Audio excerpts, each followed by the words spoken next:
Mr. Semenya. Good morning, Chair. Member Bena, good morning to you as well as the other members of the team. Today we are to hear Me Mutebe as evidence. With your leave, I beg to call her to the witness stand. Yes.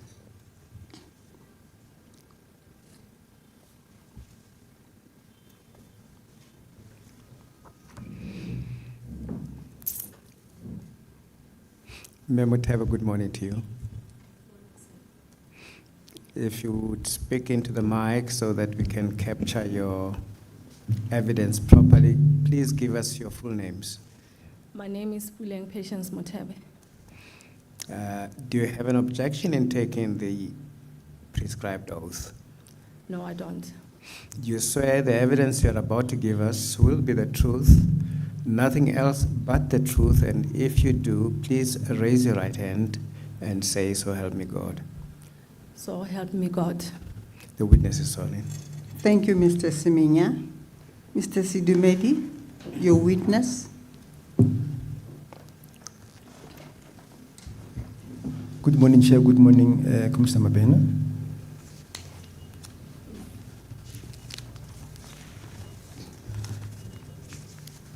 Ms. Mutebe. Okay.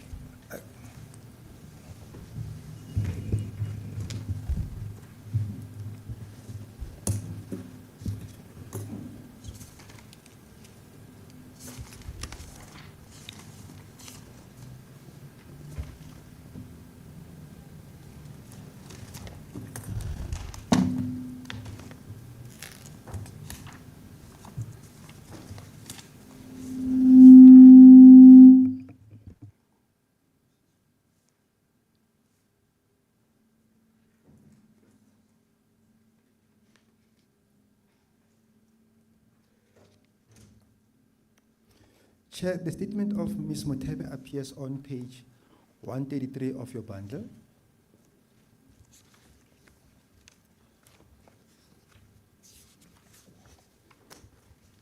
Initially, the statement did not have annexures, but this morning we inserted annexure 163. It's a PM1.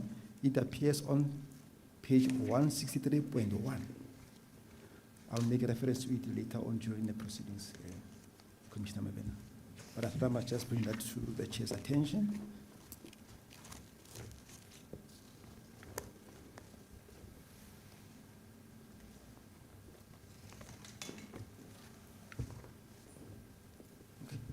Okay. Ms. Mutebe, I know you've indicated your name is Puleng Mutebe.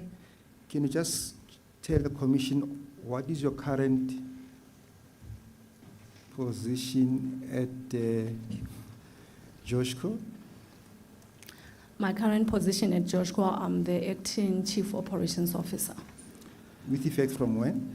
September 2024. Okay, before we get into your current position, what were you doing prior to September 2024 at Joshco?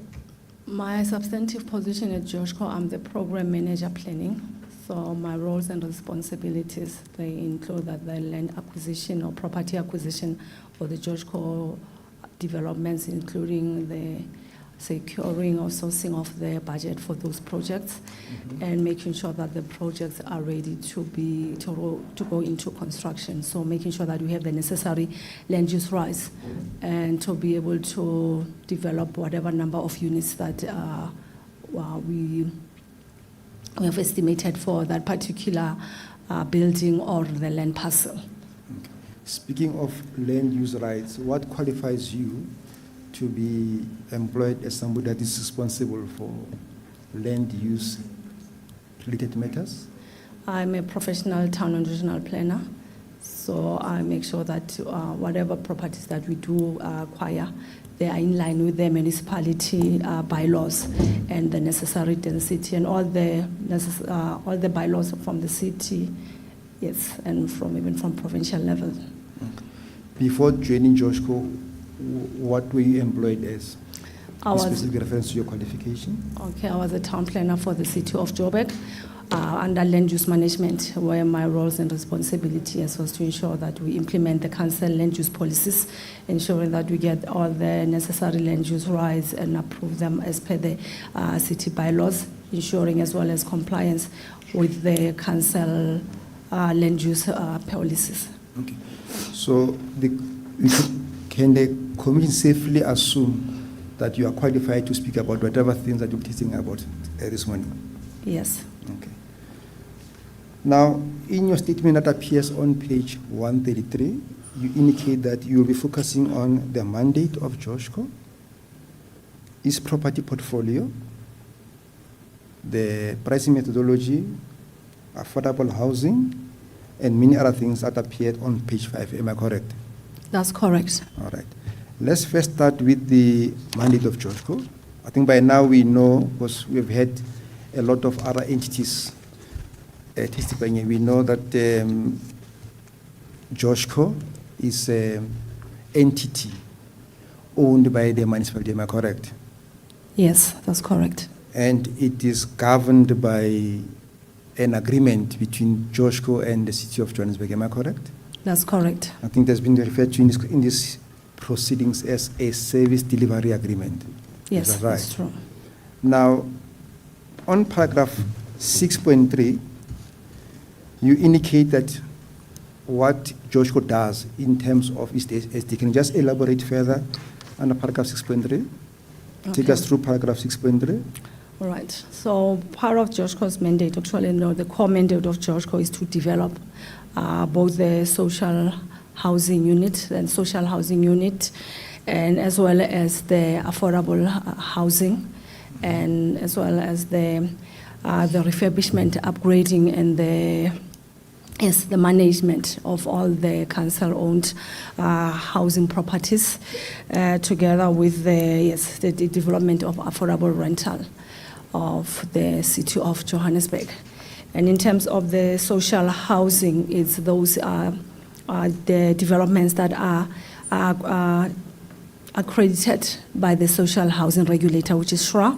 And I think the difference between that and the affordable rental accommodation, then the rental accommodation will be those developments that are solely financed by the city of Johannesburg. Yeah, I think that's an important distinction that you're making, because I think we have been, it's on my side, I don't want to speak on behalf of the other colleagues, I think there's been a bit of mixture or confusion between affordable housing and social housing.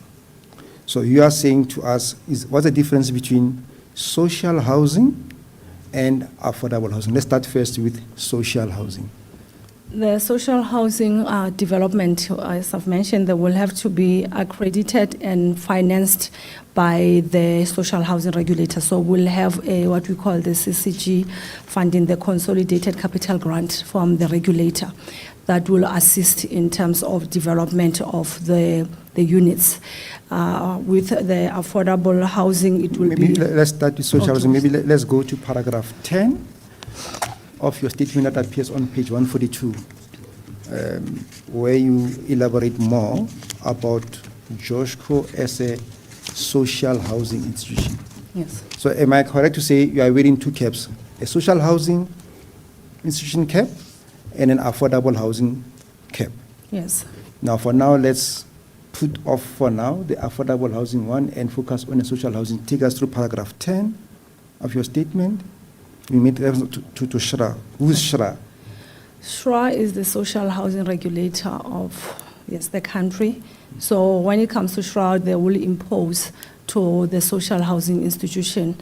They have their own criteria in terms of what will qualify as a social housing institution.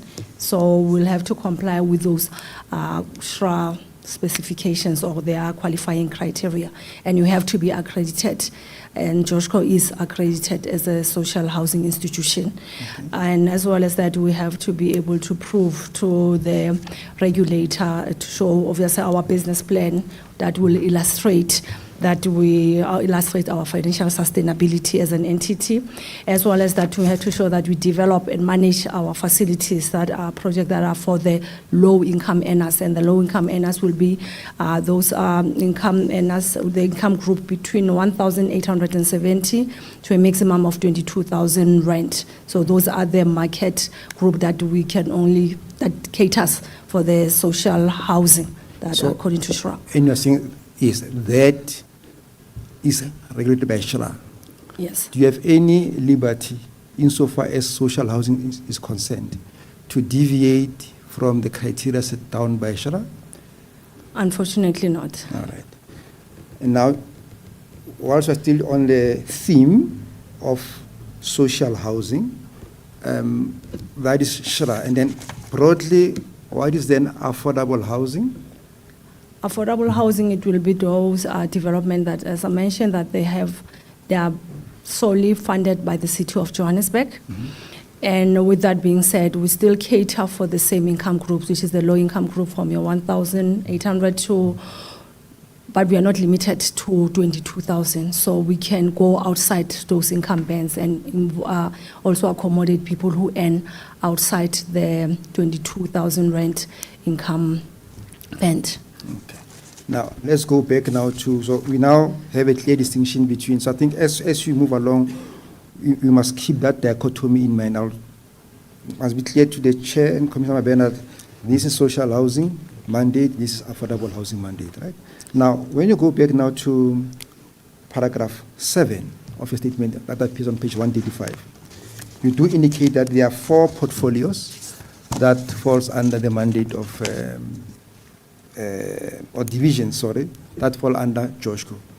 But for the purpose of the commission, I want us to only focus on affordable housing and social housing, because I think that's what has been preoccupying the bulk of the commission.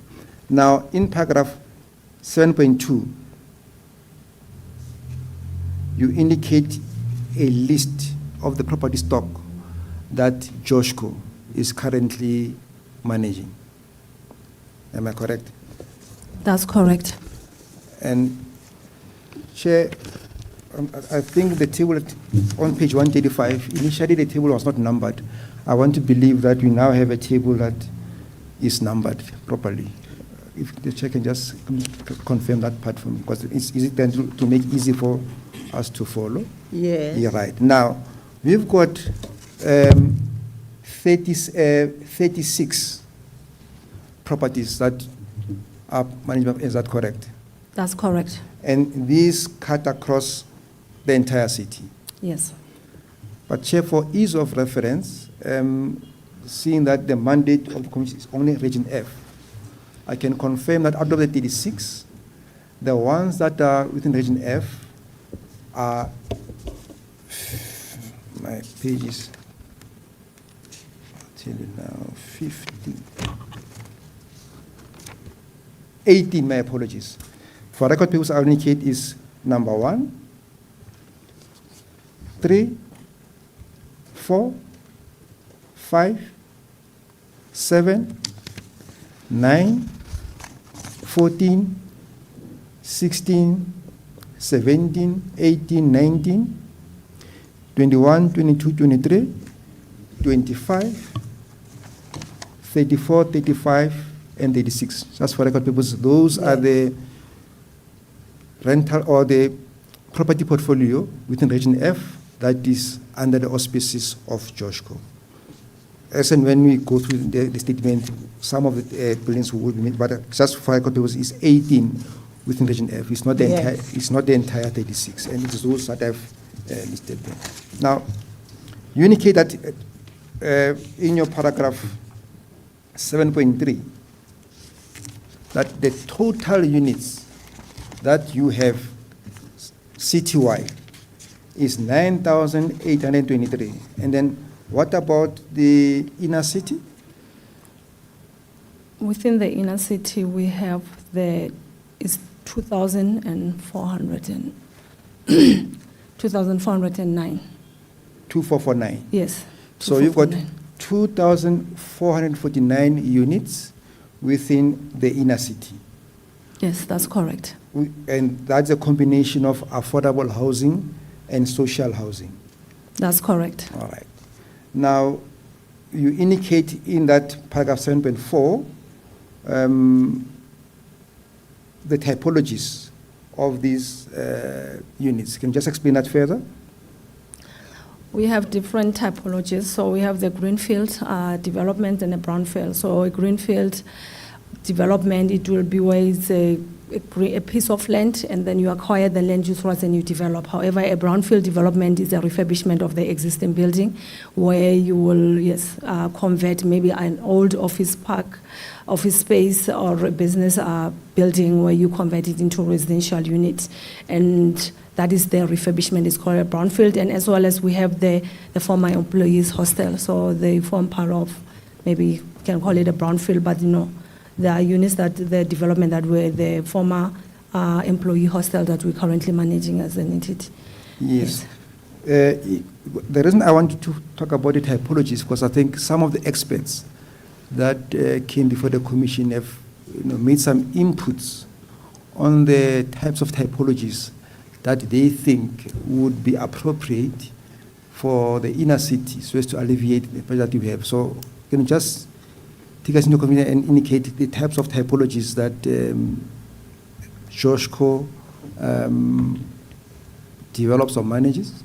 Okay, we have the typical 1-bedroom, a 2-bedroom unit, and as well as like some instances where we have bachelor units, which it will be a self-contained unit. However, we also have the communal units, and the communal unit, it will be rooms, and then they will have the shared like bathroom or kitchen. So then those will be your communal units. And yes, we have a few of those, but those are part of the unit typologies that we currently have. Yes. Now, is that for social housing or for affordable housing? Because in light of that distinction that we've been making between affordable and social housing, is there any bearing on a typology for either of the two categories?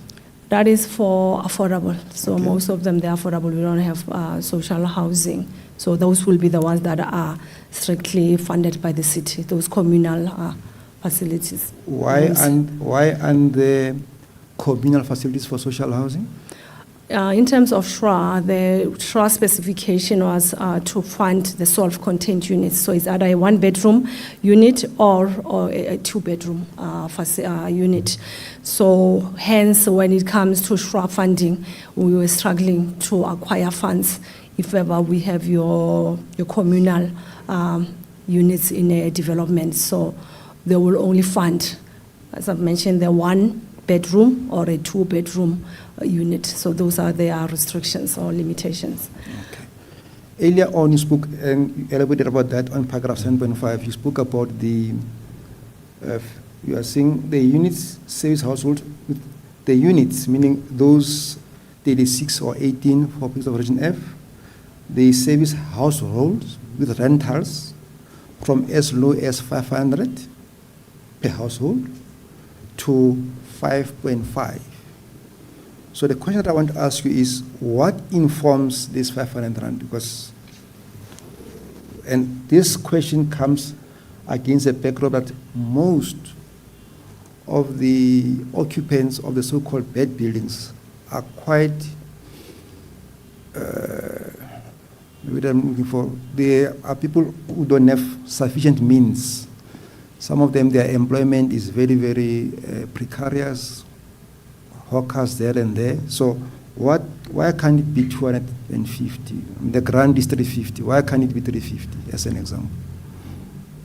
So when it comes to the financial sustainability or viability of any development, we have to take into consideration that if ever you need to have a building that you are maintaining on a daily basis, making sure that it's compliant, there are running costs to that facility or development, ensuring that it is secure. So a minimum of 500 rent rental income, that will be for your low income band. Yes. That is your 1,870, which is maybe the entry level for the social housing affordable market. So the reason for this is to make sure that we are able to have a building that is still being able to be maintained, because obviously if you have a building that is only catering for people who are able to pay 500 rent. Maybe before we get there, Ms. Mati, you speak of 1,850, you spoke of 500. Yes. As if those are figures that all of us are supposed to accept. What informs, in paragraph 8, you speak about some quick scan formula. Whose formula is this? Because when I look at it, I'm worried that it speaks about 1.8 when I know people are earning less than 1.8. So who says you must consider 1.8 as a lowest or a lower income band? So this is as prescribed by the social housing regulator, by SHRA. So the quick scan C is a financial viability model. Financial viability model is when we submit the actual application for grant funding to see that the project will be able to, for lack of a better word, maybe self-sustain for the regulator to invest. So you have to show the primary beneficiaries that you will be catering for in the development, and even as well as the secondary. So the 1,870 will be your entry level. So those will be your primary beneficiaries. And the money, the rental tariff for that comes to your 500 rent, it will be after. So as per the SHRA requirements is that the rental quote, it can't be more than, you can't charge a tenant more than 25% of their household income. This is to allow them to have a decent, standard of living. So we can't go there and say 70% maybe is going to go to rental only. There are other costs that we need to take into consideration, like being the living, the cost. So the takeaway here is that a determination of the income levels is prescribed by SHRA. Yes. The 1.8. So for 1.870, are you able as a city on social housing to accommodate somebody who is less than 1.8? Are you able to deviate from SHRA's requirement of 1.8? We use the SHRA model even for the affordable housing model because of, like I mentioned, that the running cost of the actual building to manage it and being able to ensure that we provide security for it. So the average of that 500 rents is to ensure that the lowest income tenant in our facility, that will be on average the minimum that someone will pay in our facilities. Okay. And then you go on in paragraph 8.3, again to indicate how you allocate the units to the different income groups. Yes. Am I correct? That's correct. What was on 8.3.1? Can you just explain 8.3.1 in particular? Okay. So taking into consideration the table that we just passed for the low income, in terms of the income brackets. So what this paragraph basically just illustrates is that out of the entire development, so 5% of the units will be allocated to your primary beneficiaries. So those will be the tenants who earn between 1,870 to 3,500 rents. And that the rental, that tariff that we can charge to those tenants can only be at a maximum, can't exceed 25% of their income. And then it goes to the second beneficiaries, who are the second primary beneficiaries, and then out of those who are earning between 3,501 to 6,700 income, then we can only charge 27% of that tenant's income, and we can allocate within that group, so we can only allocate 25% of the entire development can be allocated to those tenants. So as it goes, then it increases to say even for 25% of the tenants who are earning between 6,701 rent and then 11,000 to 11,300 rent income bracket, then the rental quote can exceed 32% of their household or tenants' income. And then the 30% that goes to the ones who are earning 11,301 up to 15,000 rent. Those is the 30% of we can allocate within a facility, and only 35% or a maximum of 35% of the tenant's income can be allocated to them. And then the income group that is the secondary beneficiary, that is 15,001 rent, then we can allocate 15% of such tenants, and we are not allowed to charge more than 35% of that household income or the tenant's income. So as an outsider, when I look at your paragraph 8.3, the impression that one gets is that you are not prioritizing, well, the lowest earning households, the most vulnerable, you only allocate 5% of the tenancy. And you know, the higher you end, that's when you've got a bigger percentage of tenancy. Why is that the reason? Why is that the case, my friend? Because for the rental accommodation, for us to be able to manage and maintain the buildings, we'll need maybe the less fortunate to be able to subsidize those the low income earners of that certain development. So the 5% that is allocated to the primary beneficiaries between 1,800 years to 3,000 is the same unit, the same finishes, and because of the high cost of maintaining a building, because you have to take into consideration that as much as we are, as an entity, we manage these facilities at a market-related price, but the rental that we collect is not at market-related, you know, that you can charge in another social housing institution, especially from our side as a part of the city of Johannesburg. So the method is to subsidize the low income in that facility, the low income group or tenants, to be able to make sure that the security, the running cost of the building, the maintenance of that building, the building is kept at a decent condition. And then who prescribes these different percentages? I mean, why can't it be 25% for those who are earning 1.8 to 3. Who prescribes these percentages?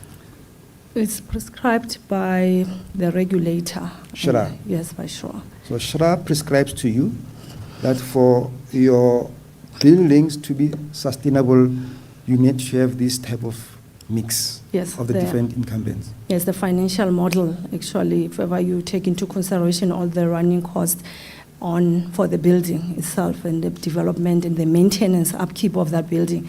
So yes, it's from the regulator. All right. And then if you go to paragraph 8.4, against the background that we have just explained in terms of the rental bans, you now provide some numbers that speaks to at least the low-income groups. What is that table telling us? Okay. So out of the 9,823 units that we manage by Joshco, 865 of those units is for the rental band or rental of 500 rent per month or less. That makes up 9% of the entire stock or units that we manage. And then when you move to the second item is that 500 up to 945 per month rental that is allocated. The units that are 3,520, that makes up 36% of the total number of units that we manage is for those people who are paying between 500 and 949. And then from the 946 per month to 1,943, 40% of our units that we manage, it's catering actually to those income bands. And then for the 1,944 rental charge to 3,503 per month, only 14% of the entire rental stock that we own those units, yes, they are catering for that income group or the, Correct. yes. Then it's why now on paragraph 8.5, you now make a point about how you think Joshco is providing housing to the low-income groups. What's your issue on paragraph 8.5?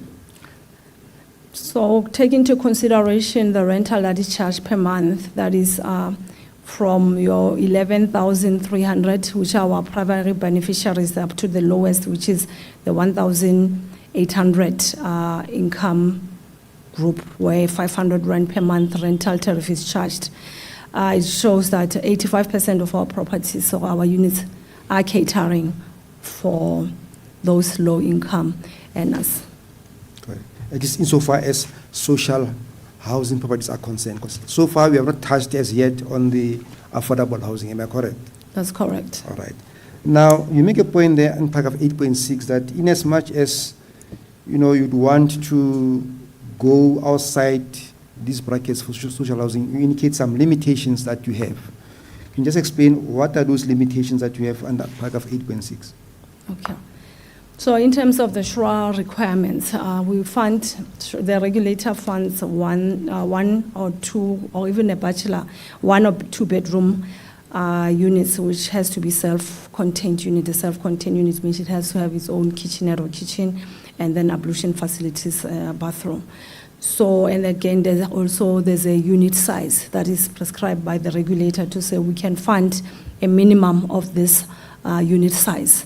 So because of that, of those requirements from SHRA, again, as well as the income group that is need to cater for in terms of SHRA. So that makes it a bit challenging when we are applying for grant to be able to charge, to acquire grant outside of those prescripts. However, I think I'll also like to maybe bring it to the Commission's attention to say we are discussing the facilities that have already been developed and tenanted, and currently with the regulator, there are some amendments or maybe flexibility where the regulator is able to provide funding for the communal rooms. They have changed, or yes, they have amended their restrictions. So I believe that also gives us room as a social housing institution to be able to, for our future projects, where we can get funding for those communal units or the communal rooms, as now the regulator is giving funding even for communal. Yes. In actual fact, one Ms. Heather Dodd strongly advocates that communal units will go a long way to contribute towards the alleviation of or the provision of social or affordable housing to the poorest of poor. So what's your take on that? I agree with that statement. I do.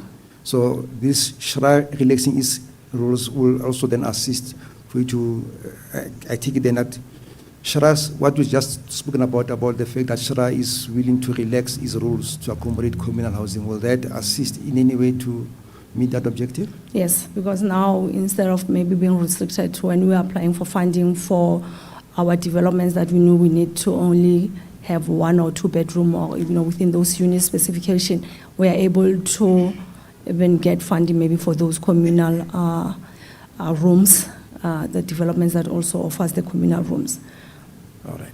Now, that was social housing units when you're wearing your cap as an SHI. Yes. All right. Now, you did indicate earlier on that you do not only social housing, you also do affordable housing. Yes. Now, on paragraph 9, just tell us again the difference between social housing. Well, we now know that affordable housing is the one that is funded wholly by the city. You are not dependent on the SHRA grants. Yes. So affordable housing, why is different from social housing?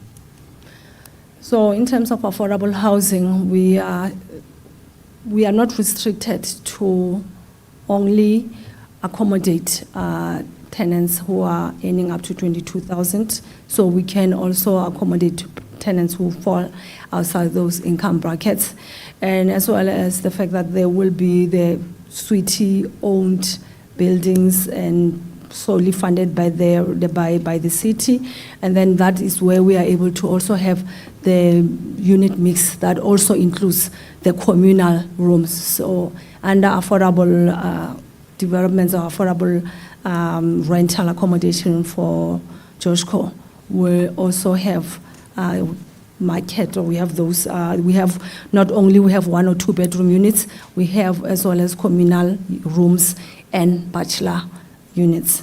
Okay. I hear when you speak of the income bands, you're simply focusing on the 22,000, right? When you're saying affordable housing, then you are able to go outside of the bands prescribed by Shra, and you focus on 22,000. I'm more interested in those that are below. If you're able to go above 22, any reason why you can't go below 1.8? As a social housing institution, our mandate is to provide affordable rental accommodation, manage them as well as the right day-to-day runnings of that development. So unfortunately, according to the financial model, or when you do the financial viability of any development, 1,870 or 1,800 is as low as we can go for us to be able to maintain that building, ensure that we keep it in a livable, habitable state. Yes, so that's why we are able to go as low as the 1,800 for the affordable rental units, and we're even outside of it to go above 22,000. Okay. Now, who then takes care of the households that are below? If Joshua is not, who's then supposed to take care of those that are below 1.8? I believe that will be the Department of Human Settlements, because our mandate is strictly rental accommodation. Okay. Of 1.8? Of 1.8 and going up. All right. Now, we indicate in paragraph 9.2, whilst we're still dealing with the affordable housing, that you've got 2 categories. Yes. Those that have been referred to you by the city and greenfields. Can you just explain that further? Yes, so within the city referral stock, these are the brownfields development where they are owned by the city, and then they are now under Joshco's management. And this also includes the brownfields development. So like as I mentioned, the brownfield development is where we acquire a building and then we will refurbish. And the greenfield development, then it will be the land parcel that is, then we get the appropriate land use rights and we develop it for affordable rental accommodation. And it's only the city is the one that has funded that project. It's in entirety.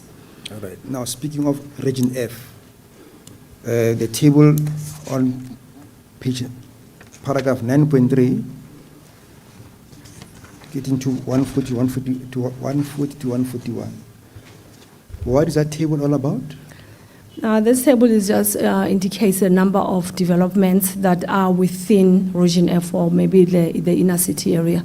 So it shows that out of all the developments within the inner city, majority of them are funded by the city, which are affordable housing, and then only 2 then is those are partially social housing. So then we have Shura funding on those facilities. Okay, so let's take a step back. So on page 141, the number that I have here is 11. So 11 buildings in the inner city are dedicated to affordable housing.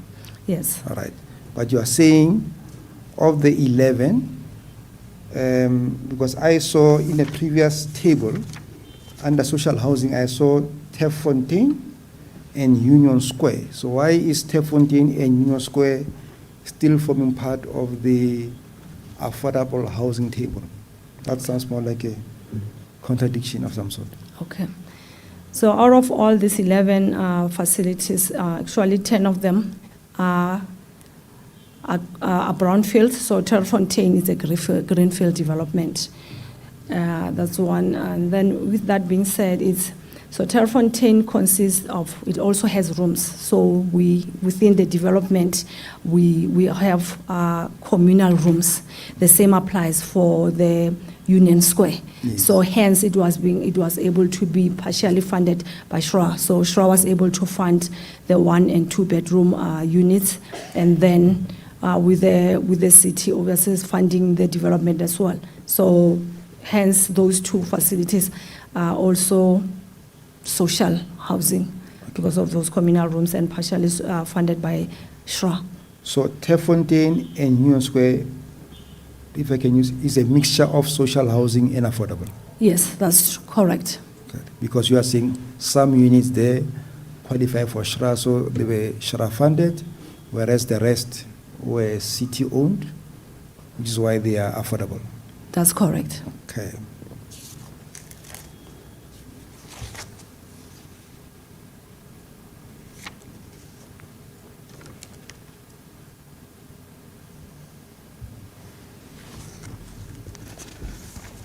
I know we touched a little bit on paragraph 10 being Joshco as a social housing institution, but just for completeness sake, I want us to focus on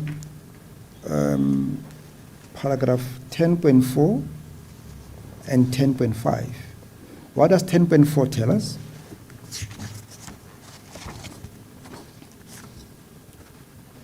So below on 10.4, it's a list of all the Joshco developments that are funded by SHRA. Okay. To the value of the grant is 450 million. Am I correct? The total value. Yes, the grant value. The yes, grant is value. yes, the grant value is 450 million. But I see the project value is different. It says 1 billion. Yes. How do you reconcile those two? So for the regulator, it has its own maximum of how much they can fund per unit. So we always rely on the city to assist in terms of the development of either both social housing or affordable housing. So even those social housing development, they're not solely funded by SHRA. They are funded by the city as well. So the city, over and above the affordable housing stock that it solely funds, it also plugs the gap between the project value and the grant value from SHRA. Yes, always. Now, you indicate there in paragraph 10.6 that to date, when was Joshco accredited? Do you know the date by any chance? I know that we are 21 years old, Okay. so I just have to work backwards. And you have always been a social housing institution? Yes, we've always been a social housing And now institution. you indicate there that there are 13 properties that you have since developed. Am I correct? That is correct. And again, just to repeat on the table, I see City Deep, just for Region F, is City Deep, Terrefontaine, and Union Square. Yes, those are the development that are SHRA funded, not the ones that Correct. we've developed. Now that you understand the framework, affordable housing, social housing, we need to talk about the beneficiaries now. How do they enter the system? Right? On paragraph 10, you speak about the process that would-be beneficiaries would undertake to qualify. Paragraph 11. Paragraph 11. Okay, thanks. On paragraph 11, page 154, asks, you now speak about what a potential beneficiary must do to ensure that they meet your criteria. Again, this criteria, who sets out the criteria that is set out in paragraph 11? That the paragraph 11, it's as per SHRA, is for social housing. But again, we have adopted it even in terms of affordable housing. Yes. So those are the requirements that an applicant will have to be a South African citizen, and then you have to be the age of 18 years and above, and obviously have to have you earn a monthly income of at least 1,800 and a maximum of 22,000. That is will be for social housing. Correct. Yes. And then, obviously for city ones, then it must be, you can go. You can go. Yeah. Yes. Now, 11.2.16 is quite a critical one. What is the relevance of 11.2.1.6? So for, in terms of our requirements, we also do our background check. So you couldn't have, it can't be someone who maybe has benefited from the BNG, and then you can't double benefit, you can't double dip. So you can't benefit from the social housing while maybe you are also getting some form of government assistance in terms of housing. Yes. Now, I think we need to mind our language there. When I say getting, so you are saying there, who previously benefited, right? So if a potential beneficiary previously had a BNG or any other grant, or he or she benefited from another grant, be it a FLISP or whatever, what will be the situation in the event that he or she is supposed to go to one of your units in relation to 11.2.1.6? Will that person qualify? No, we won't be able to accommodate that particular potential tenant. No matter how destitute that person is. Because if there's a proof that they have previously benefited from the government housing, we won't be able to. Okay. So we won't get into detail about the documents, but in essence, the entire 11.2 and 11.3 just speaks about your admin requirements for a person to qualify. Yes, that's correct. In the event that a person does not have any of these requirements, would that person qualify for social housing or affordable housing? Unfortunately, we won't be able to accommodate them, and we had to be very strict on this because it also in the future it give us a bit of challenges in terms of other issues. Okay. This part is not on your statement. Previously in the commission, in this part B, we had much about the expanded social package. Are you familiar with the ESP? It is now commonly known. ESP is the expanded social package that is being used for the indigent. Are you familiar with that program? No. Okay.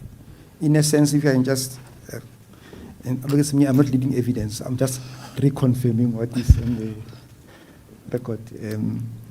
ESP is a package or is a program that the city adopts to accommodate those who can't afford, unemployed or people who earn a particular income bracket which is below what you have, right?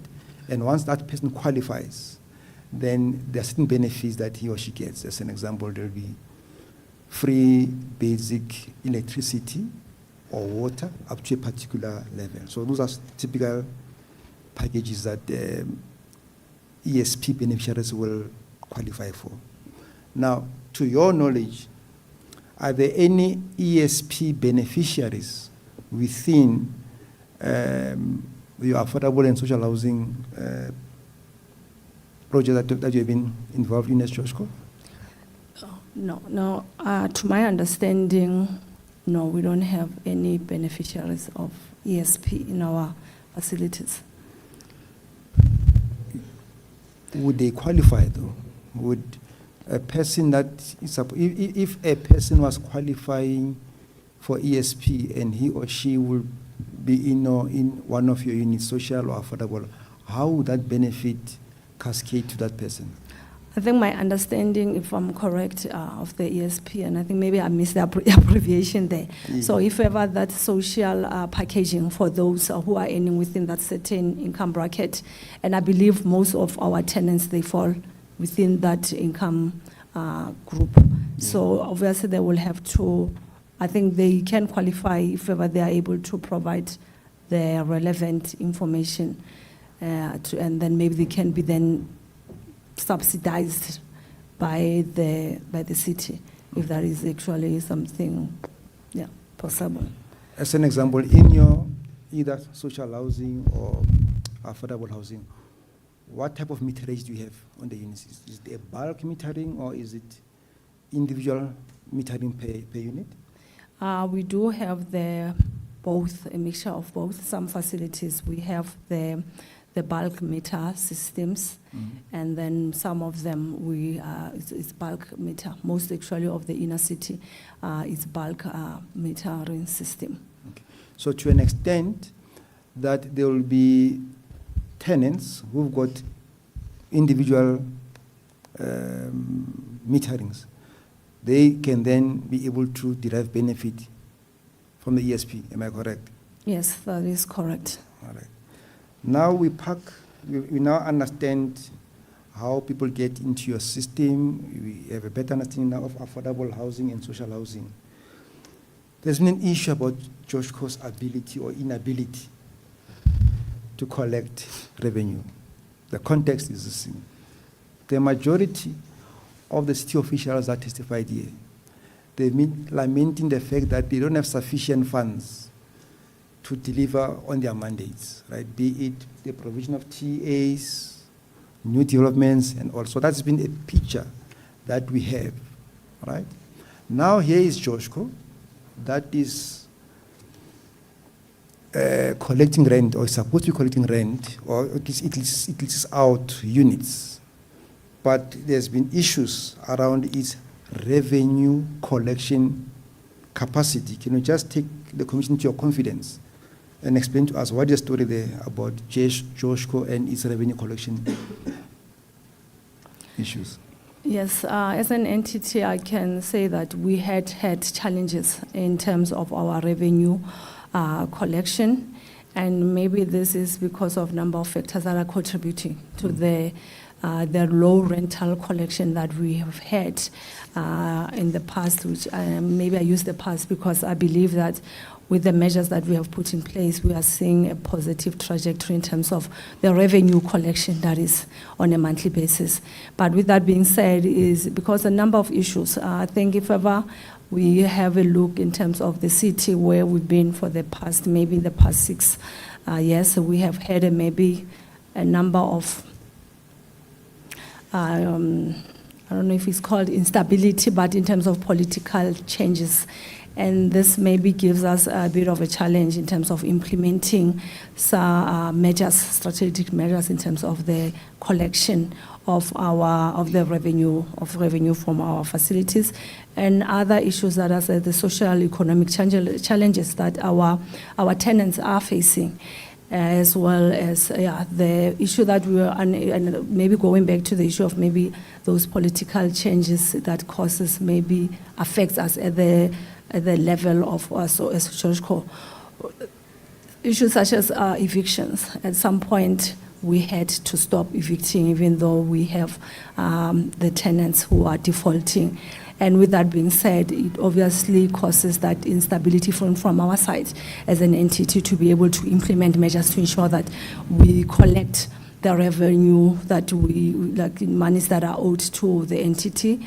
And I believe with currently the measures that we have put in place is to say that we have appointed, yes, on a monthly basis, actually, we have strengthened our revenue collection, where we have measures such as your non-reversible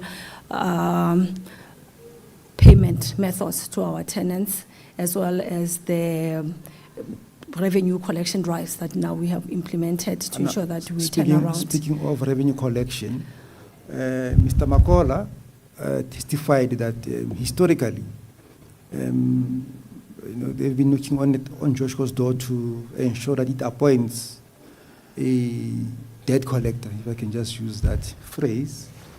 And I think when he testified, I'm not sure whether was it clear enough on what the status is, but I think he spoke more of the past to say they've been telling you to appoint a So what is the status insofar as the appointment of debt collectors is concerned? Actually, that is true. The city in the past have urged us to appoint the debt collectors, and which we have. So in the past, I believe, financial years, we have debt collectors who we have appointed to collect debt of those defaulting tenants for the entity. We might not paint a pretty picture, because to date, they have been able to collect only 5% of actually the money that is owed by the entity. But with that being said, because the method that they use, I think maybe it's the soft collection. That's what I think it will be. It's called the soft collection method, where they obviously, if someone is defaulting, then there will be, from their side, even from Joshco, we will try to enter into an agreement with the tenant to make alternative payment arrangement with the entity, as well as trying to make them to sign the acknowledgement of debt. Obviously, if ever you acknowledge your debt, then there will be a payment arrangement in place that we put. If you come forward to say, I know I owe this money, and then I can only afford. Obviously, it also have to take into consideration your affordability, and then the terms of how long it will take for the defaulter to be able to repay the monies that are owed by the entity. Hence, it's a process that is it's not yielding the results that we like to see, because some of the tenants are not coming forward. Hence, we also have taken into account that we have to maybe go into those door-to-door, facility-to-facility, those collection drive, to say, if you are having difficulties having to pay, these are the alternative methods. We also have settlements, discount vouchers that we provide to those defaulting tenants to say, if ever you're able to pay this amount, then a certain percentage, then we can, as an entity, we can write off so the settlement discount. And we believe that it's showing the positive results that we are hoping that we will turn around as an entity in terms of the rental collection. Okay, so Yeah. you confirm what is coming out of your last part before we go on a tea break is that you confirm that Joshua is now appointed debt collectors. Yes, we have. And that has been with effect from when? I believe with the past 2 financial year, because the current service level agreement with the debt collectors is coming to an end, the end of this financial year. So end of this financial year, that's the June 2025. June is the last term. Yes. For this debt collector. And you are saying, in your statement, you made mention of 1%. At least on paragraph 12.2.5, you said there's 1% collection, but in your oral testimony, you seem to have increased that figure. Not that it's radically different, but can you just explain the 1 and the 5%, which is which? So I think for the time when maybe when we were making the statement, yes, we are sitting, unfortunately, at 1%, even though 5% doesn't paint a rosy picture, but yes, to date, the debt collectors have been able to collect 5% of that money, the debt that is owed to Joshco. All right. And that is now historical debt. Yes. All right.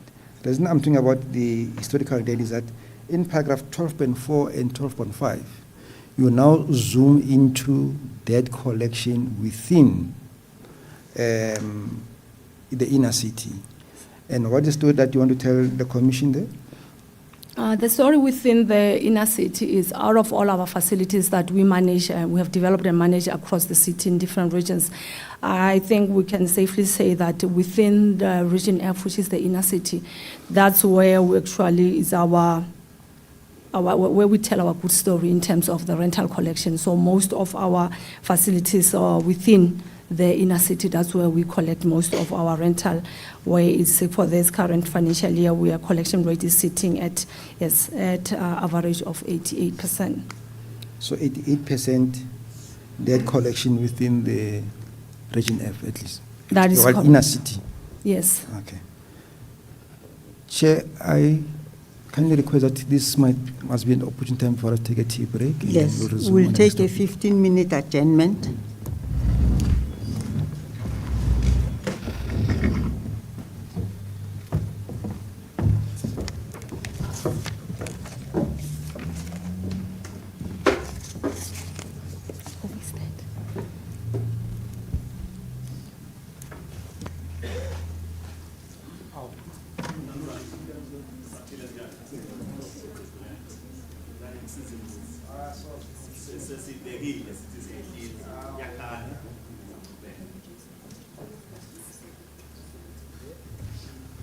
Right, you can go on a tea break.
Yes, Mr. Sidumedi. Thank you, Chair. Yes, Ms. Mate, when we adjourned, you were telling us about you called it a success story or a good story to tell in terms of your revenue collection, at least within the inner city. Am I right? Before I go further, just on that issue of revenue collection, remember earlier on I spoke to you about the evidence of Mr. Makola, the city manager, who decried the fact that they've been asking Joshko to sort its house in order insofar as collection is concerned. And I'm using a neutral term for now, collection. Can you just explain to us, there's debt collection and there's revenue collection. What is it that the city was complaining about? First, do you understand the difference between those two concepts? Okay. So when it comes to the revenue collection, that will be the month-to-month collection of our revenue of rental collection from our tenants that we do in-house as an entity as Joshco. We have a revenue collection division where we have the different. Can you please speak up? I'm sorry. Okay. Yes. Can you speak to the mic? Yes. No, thank you. So I'm saying that in terms of the revenue collection, that's where we have the in-house staff that does that day-to-day or monthly revenue collection from our tenants. So that is if a tenant defaults maybe for a month, then we'll issue a notice, and then obviously we'll have that constant engagement with the tenant to ensure that they make necessary payment arrangements with Joshco to make sure that they bring their account to good standing. So that is what we do in-house. But when it comes to the debt collection, that's where we have outsourced the resources, where we have that debt. We have debt collecting agency that engages with our tenants to make sure that we get the monies that are owed to Joshco. That's where I was saying it's not a rosy picture where you say to date the debt collectors have been able to collect only 5% of their own overall amount that is owed to Joshco. However, the revenue collection is done with in-house, and after 90 days of that constant engagement with the defaulter, that's when we hand over the account or the file of the tenant to the debt collecting company. So we have steps that we do in-house in terms of the notice, and also obviously that engagement with our tenants to ensure that they pay, urging them to come forward, make a payment arrangement with Joshco to be able to have the account in good order, and also offer those settlements discount vouchers to the tenants, and signing that acknowledgement of debt. And if ever we have to renew maybe the lease acknowledgement of debt as well, it includes that there will be a non-reversible payment methods if ever you come forward there. That is for revenue collection. Yes, no, that part I think we are pretty much clear about the distinction. I think the issue was more on what is it that was a problem with Joshco, because in terms, like I said, the statement by Mr. Makola, and paraphrasing, Chair, for the record, it appears on page 48 of the bundle, is paragraph 40 thereof. In that statement, Mr. Makola complains about the fact that, and it's not Joshua only, even other institutions, that which is in the SDA, this clause does not, JPC and Joshua are not collecting rent as they are supposed to. All right, and then when he further elaborated, he was saying, which is why they then insisted that, and I'll focus on Joshua in this regard, that they must appoint an agency that will intervene. So all that I wanted to get clarity on was, what is it that the city was insisting that you must do? Is it a debt collection, which speaks to a book debt, or was it an assistance to do your month-to-month revenue collection? It is that part that I want us to clarify for the Commission. Because there's a difference between those two concepts. Do you agree? Yes, that's correct. All right. This, I believe, it was for the debt that is owed to Joshco. Because if ever you are owing the entity and you are unable to collect for more than that 90 days as per our processes, then that we can consider it as a debt that Okay. now you owe. But yeah, but I guess it can also be seen as twofolds, because on a month-to-month basis, that's why I was saying that we had to implement some measures to turn around the actual revenue collection. But what Mr. Makola, I believe, was referring to was the monies that we kept on accumulating that were owed to the entity. All right. Forgetting about what Mr. Makola said now, what assurance are you giving the commission? We have heard you, we now have a debt collector that is sorting out the historical debt. What is it that Joshco is doing now as part of their revenue collection? Do you have the capacity as Joshco to collect what is due now, to avoid that which Mr. Makola, you say complains about the historical debt?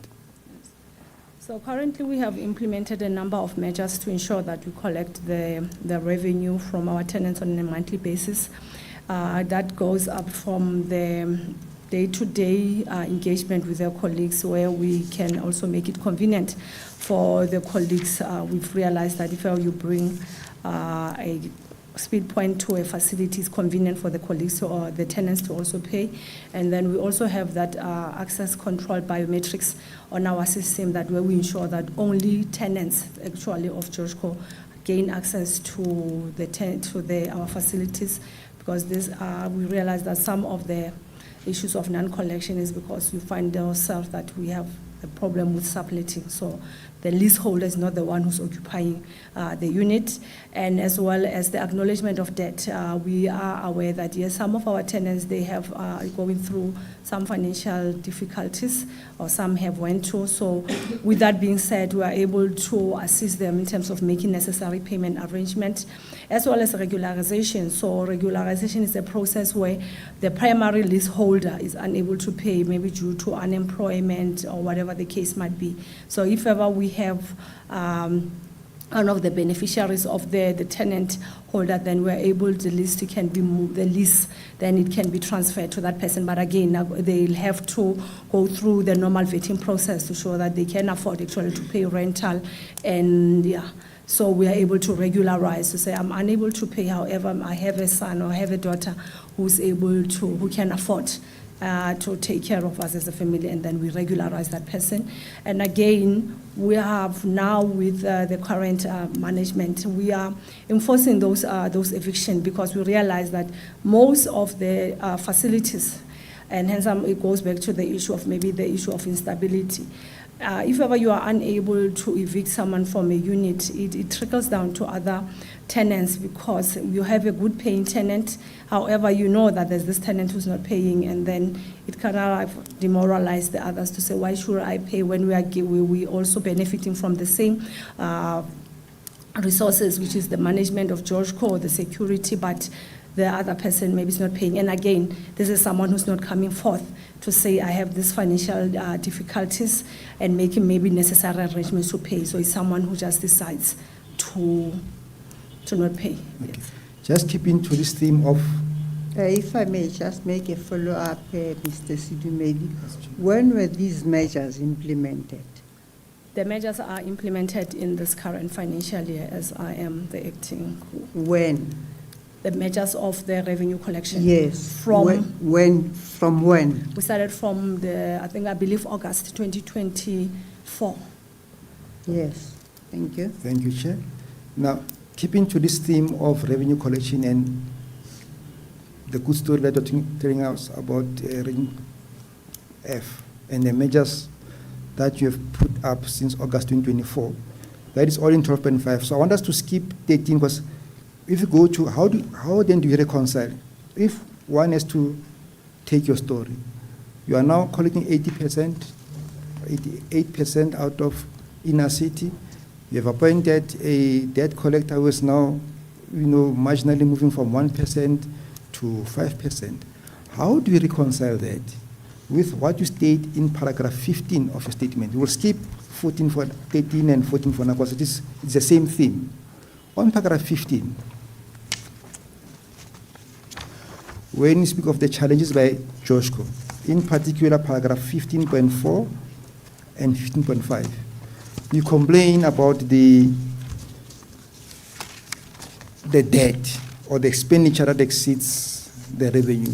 So it's, on the face of it, it looks like a contradiction. On one hand, you are collecting revenue, but paragraph 15.3 onwards, you're complaining about the fact that you are in dire financial situation. So I think that the statement, what it means is, yes, we are making significant strides in terms of improving our rental collection. However, with that being said, that Joshco, by being a social housing institution, will always, unfortunately, fall short in terms of the money to self-sustain. And what I mean in terms of the expenditure exceeding the revenue is in terms of the expense of the running cost of the building, the expenditure for the expense to maintain the facility, to secure the facility, and making sure that it's occupational health and safety compliance. We are a social housing institution, so the rental that we collect from our tenants, it's lower than what the market-related rental for any other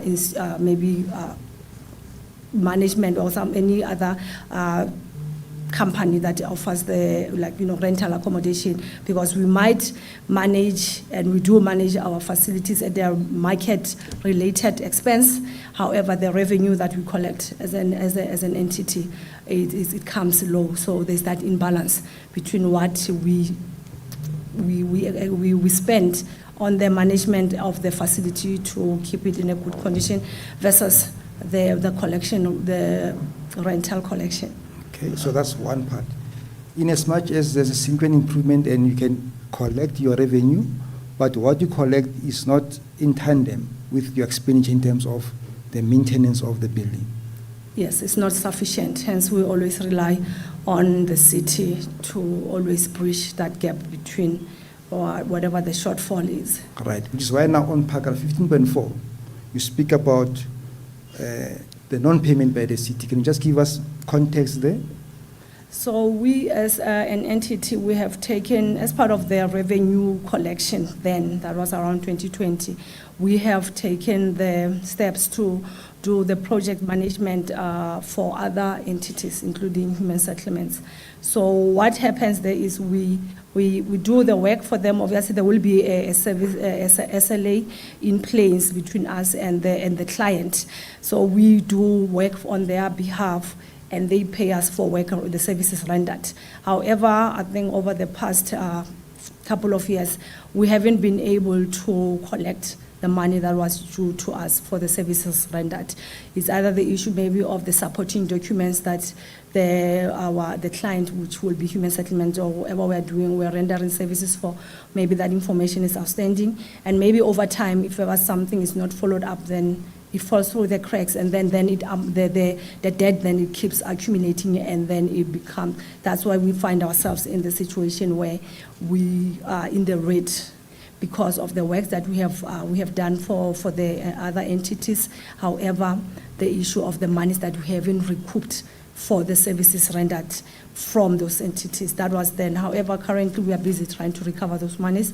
So we have, on a monthly basis, we are engaging the finance department, our finance department, together with the human finance department, as well as the group CFO. We are making sure that we reconcile our books. We're providing supporting documents that they require from our side for the work that was done on their behalf, so that the monies can be released then to Joshco. But where are we? I mean, you seem to be complaining about the fact that one of the reasons, okay, you spoke about the disjuncture between the revenue collection and the maintenance costs, if I can paraphrase. But I'm more interested in this whole issue of you being owed by the city. And for how long has the city been owing you? To my recollection, it's been since 2020 when we started doing work. Not that everything was not paid, but I'm saying when we started doing work for the city was from 2020. And then that's what I'm saying, that because we kept on doing work for them, especially the project management, and then that was accumulating. Yeah, but that's why the point is, but what is management of Joshko? I say, pity it's not here, but the management of Joshko, now that you are the acting coup at Joshko, what are you doing to ensure that Joshko, because you can't come here and complain about lack of funds, you are in a rate, but you are not collecting from the city. So right now what we have implemented is that we can't do work for the city if ever we are not being paid. So it's a case of we make sure that on a monthly basis we submit whatever supporting documents to human settlements or whoever the client is for work that we have rendered. So now we have a team that makes sure that from operations level, even from finance, we are in constant engagement with our colleagues to ensure that for work that is being done currently, we recover those monies, and then those monies that are owed from the previous years, then we recover those monies as well.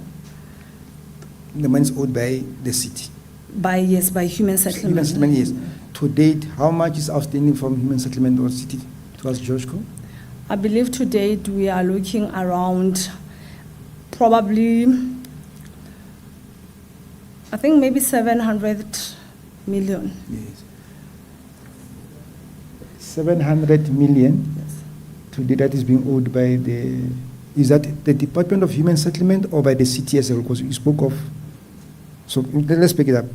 Let's focus for now. Your parent department, if I can use that phrase, Department of Human Settlement. How much are they owing you now?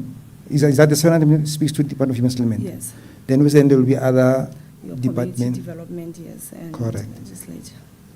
Now, you are saying Human Settlement owes you these fees arising out of the work done for them.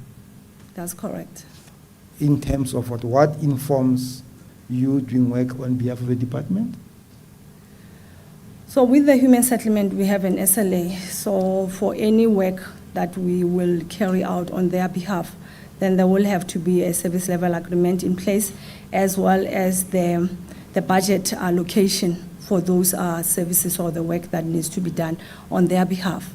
So we do the work on their behalf with our resources, and then on a monthly basis or for work that has been done on their behalf, then that's when we send the invoice from them to the human settlements. Maybe let's check, what is it that you are doing? Because now that you speak of a service level agreement, I know my colleagues from Siri have an interest in the service level agreement that you have with the department. Previously, Mr. Chili, my apologies, Mr. Chili testified about a service level agreement that has been concluded between the city and Joshko. For the purpose of this commission, I think the interest was more on the Fraser House facility. That was in that context that this SLA came about. But I want you to go to page 163.1.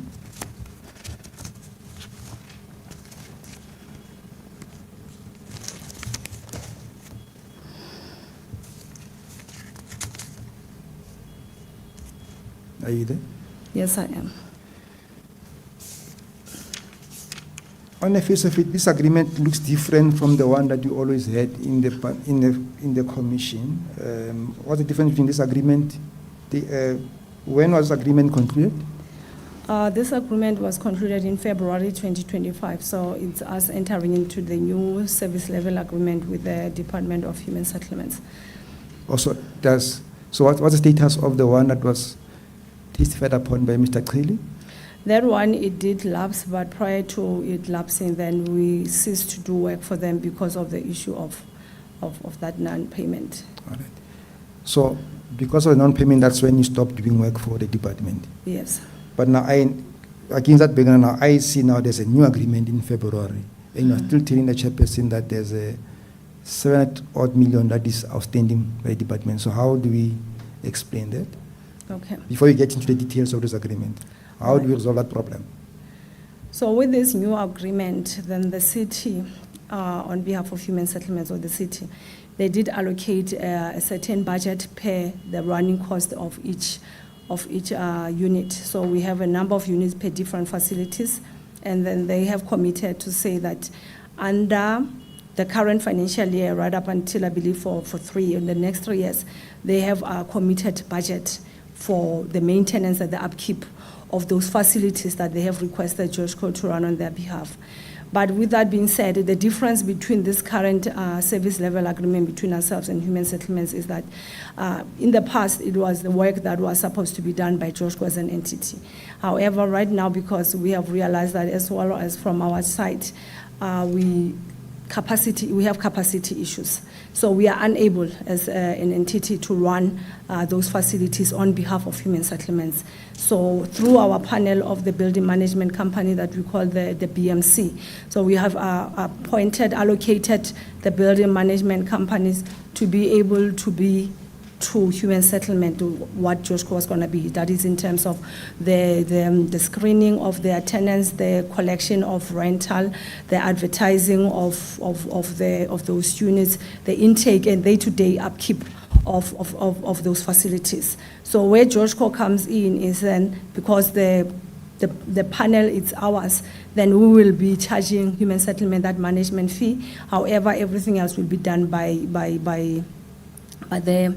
the BMC. Okay, let's take a step back on that one. So if you go to 163.3 under clause 3, you are saying, because in this agreement, the city appoints George Cole to manage its housing stock. So this, when this is a housing stock of City of Johannesburg. Yes, that's correct. I take it this is separate from your own stock. That is correct. All right. Now, you are now saying in this, and you have been appointed to do things that are contained in 6.1. In clause 6, it talks about what your duties are. Am I right? That is correct. Tenant selection, you spoke about, facilities management, and administration.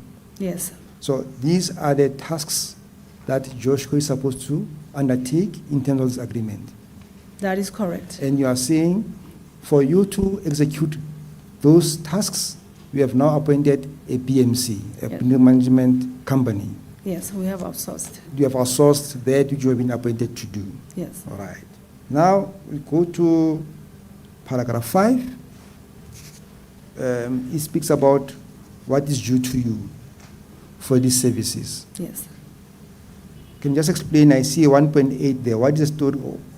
What is the remuneration model that this agreement provides for?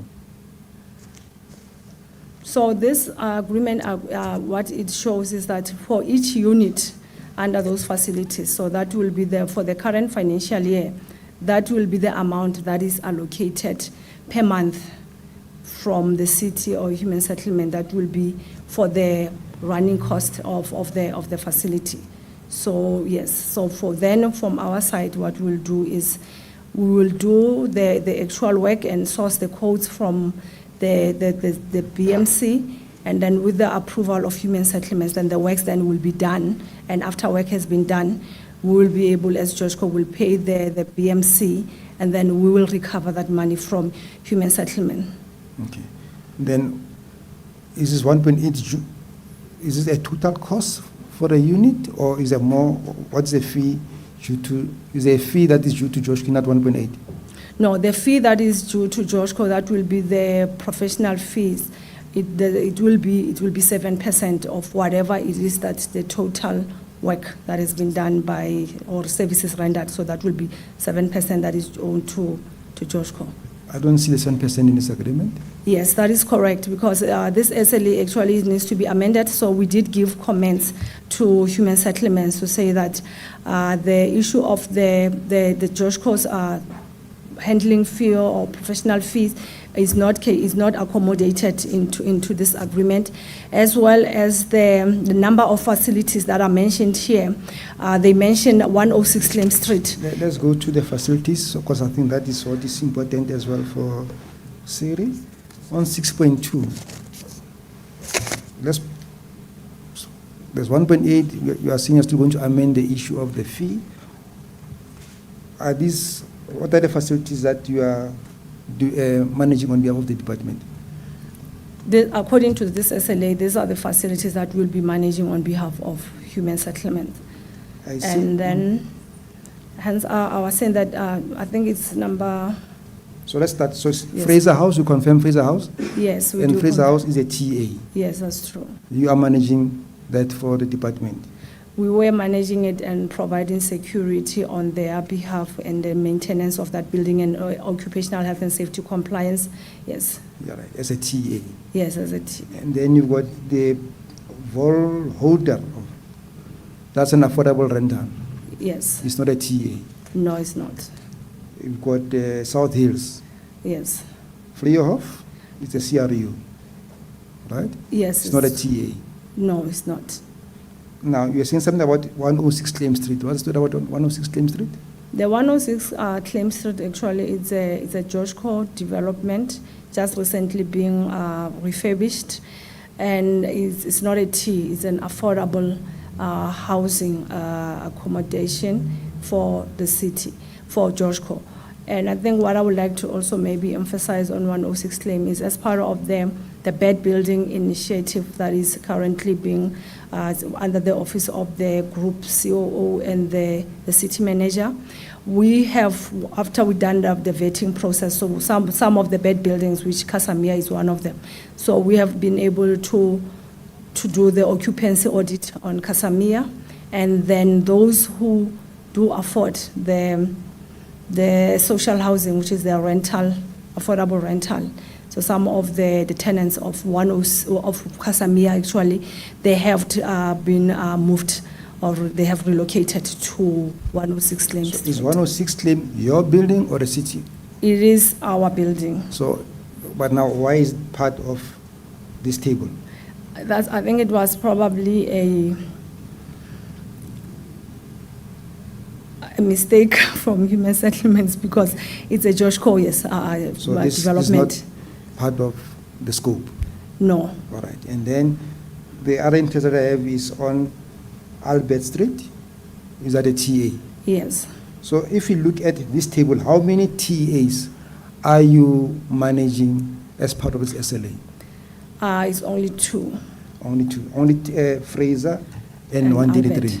Yes. There are no other TAs that you are managing on behalf of the department. No. And in terms of the budget, the 1.8, we'll talk about your 7% that you are saying is due to you. The 1.8 is for TAs only, or is for the entire scope of buildings as contained in 6.2? It's the entire scope of all the facilities that are here.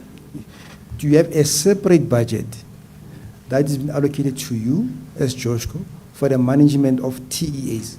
No, we don't.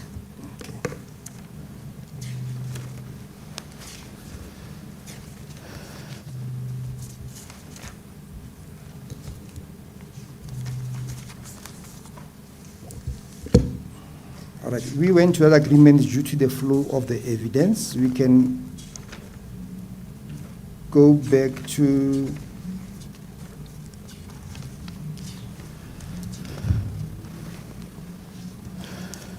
we were dealing with 12.5, right?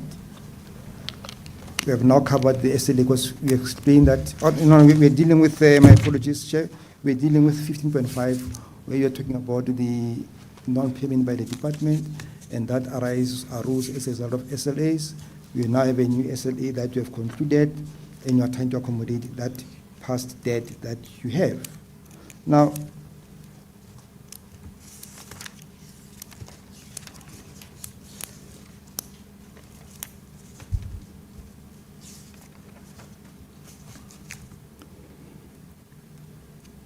paragraph 13, because now we've been talking about your revenue collection. Paragraph? So the chair, paragraph 13. 13, page 148.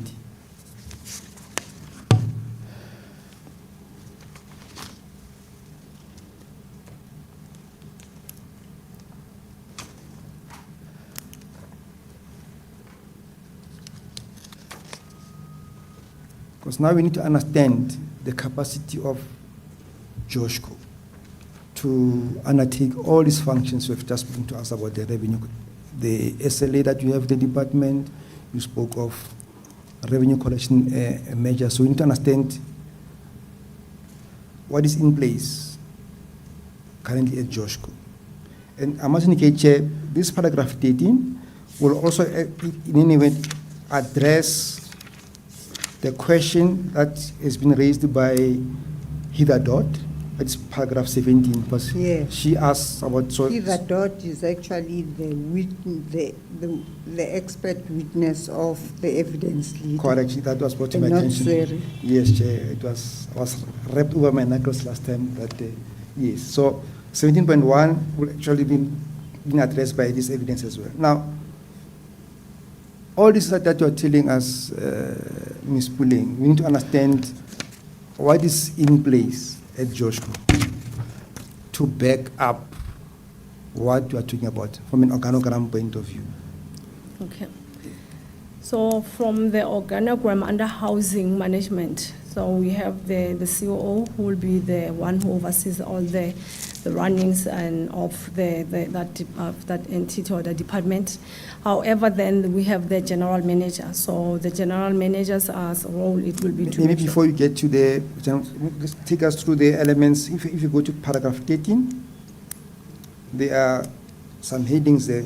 Okay. 13.3, property management, acquisition, maintenance, and if you can just briefly describe what those functional areas entail. Okay. So Joshko as an entity, then it has two departments that will be divided into two categories. That will be the housing development, where is the land acquisition and the project readiness and up to construction, and then handing over the complete project to housing management.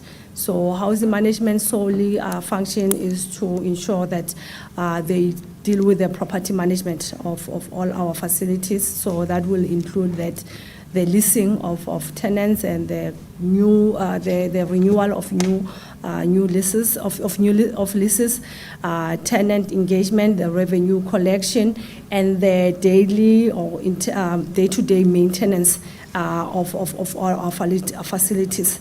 So that's where property management goes. The expertise are. Property acquisition and leasing? Through leasing, through leasing, when we are onboarding a new tenant, we'll have to make sure that we verify their affordability. That will be the proof of income, the vetting process that we usually do to ensure that we have a rightful tenant that is allocated in our units. So that will be the leasing department, as well as the renewal of those leases, as well as the tenant engagement. Tenant, when we are onboarding new tenants, we need to make sure that we take them through what we call the tenant training, in terms of the responsibilities of the tenant, as well as of ourselves as Joshko, but as well as to ensure that whenever we are moving a new tenant into a unit, then they have, even the unit is in a satisfactory condition. So we will take them through that process to ensure that whatever they are taking on, they are also agreed to say that their units, that's how they found it, so that we know that in the future we won't have issues of that rental collection to say you can't put me in a unit that doesn't have 1, 2, 3, but which is never the case. But I'm just saying that then the leasing department is responsible for that. And then, like I said, the revenue collection is in-house, so we ensure that on a monthly basis we bill the correct tenants at the correct amount and ensure that we recover those the monies that are owed or money for rental. And should it be a case where you are not paying for rental, then the revenue department will be the one who issues those notices and try to engage you as a tenant to say maybe if ever you have to come forth and then you need some payment arrangements to be done for you to be able to fulfill your obligations and paying rent. And if ever you have those financial difficulties, and then we will be able to see how we can meet you halfway as a social housing institution. So those are departments that we have.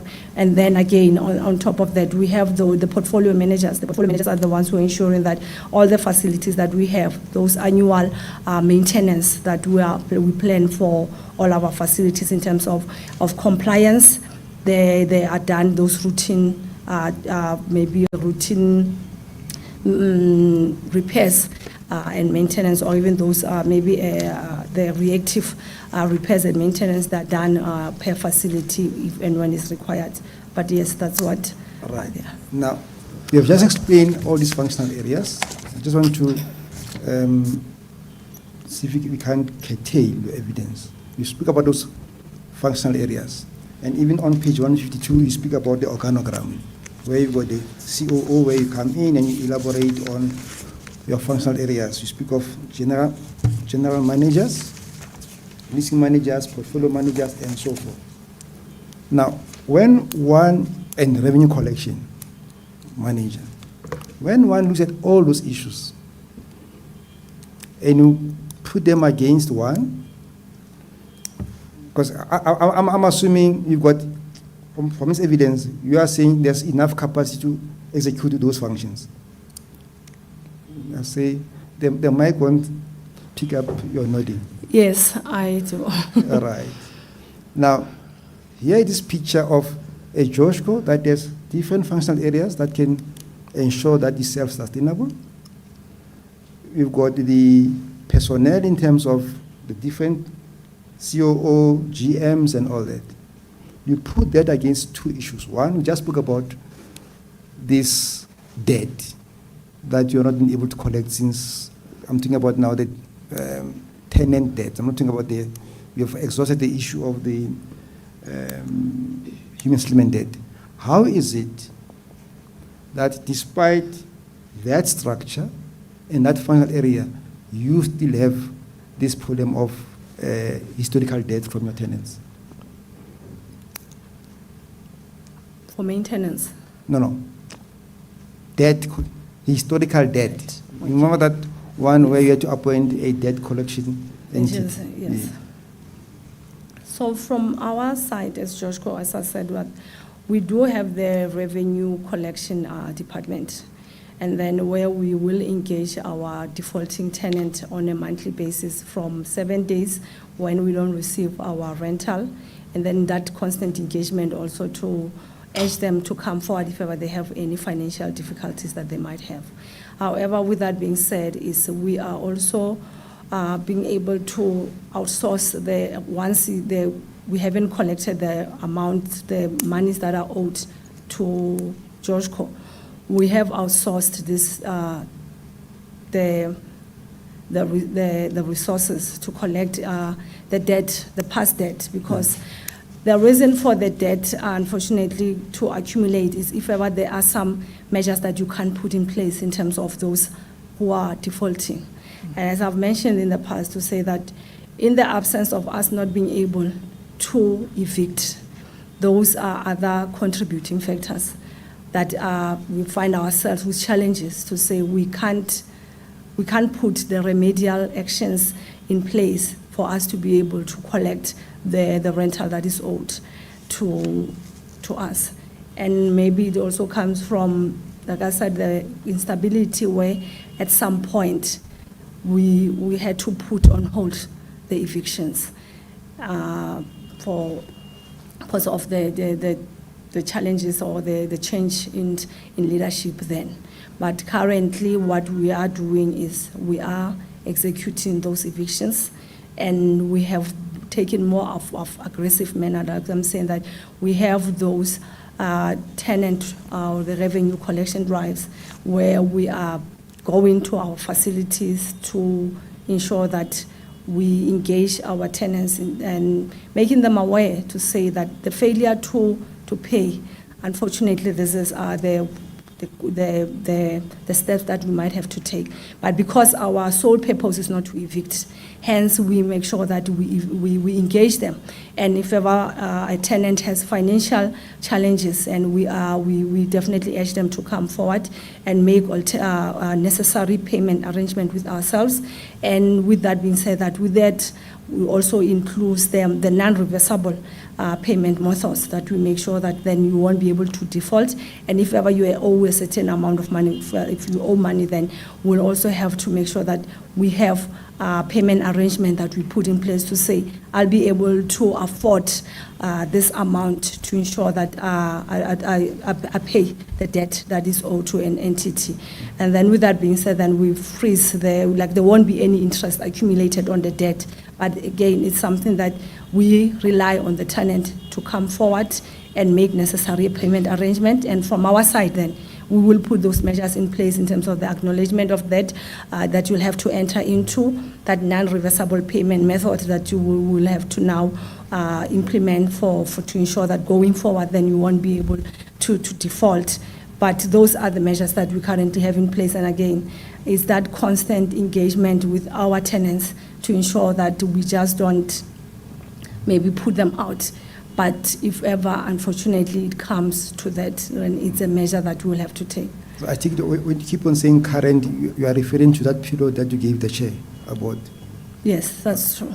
All right, so that's one part, right? The issue of debt collection. So again, if you've got all these good functional areas and all these managers or personnel that occupies these buildings, how come then in paragraph 14 we still have hijacked buildings by Joshko? Because again, like I said, if one reads your paragraph 13 and I juxtapose it against 14, I find them irreconcilable. I think that's what the commission want to know then.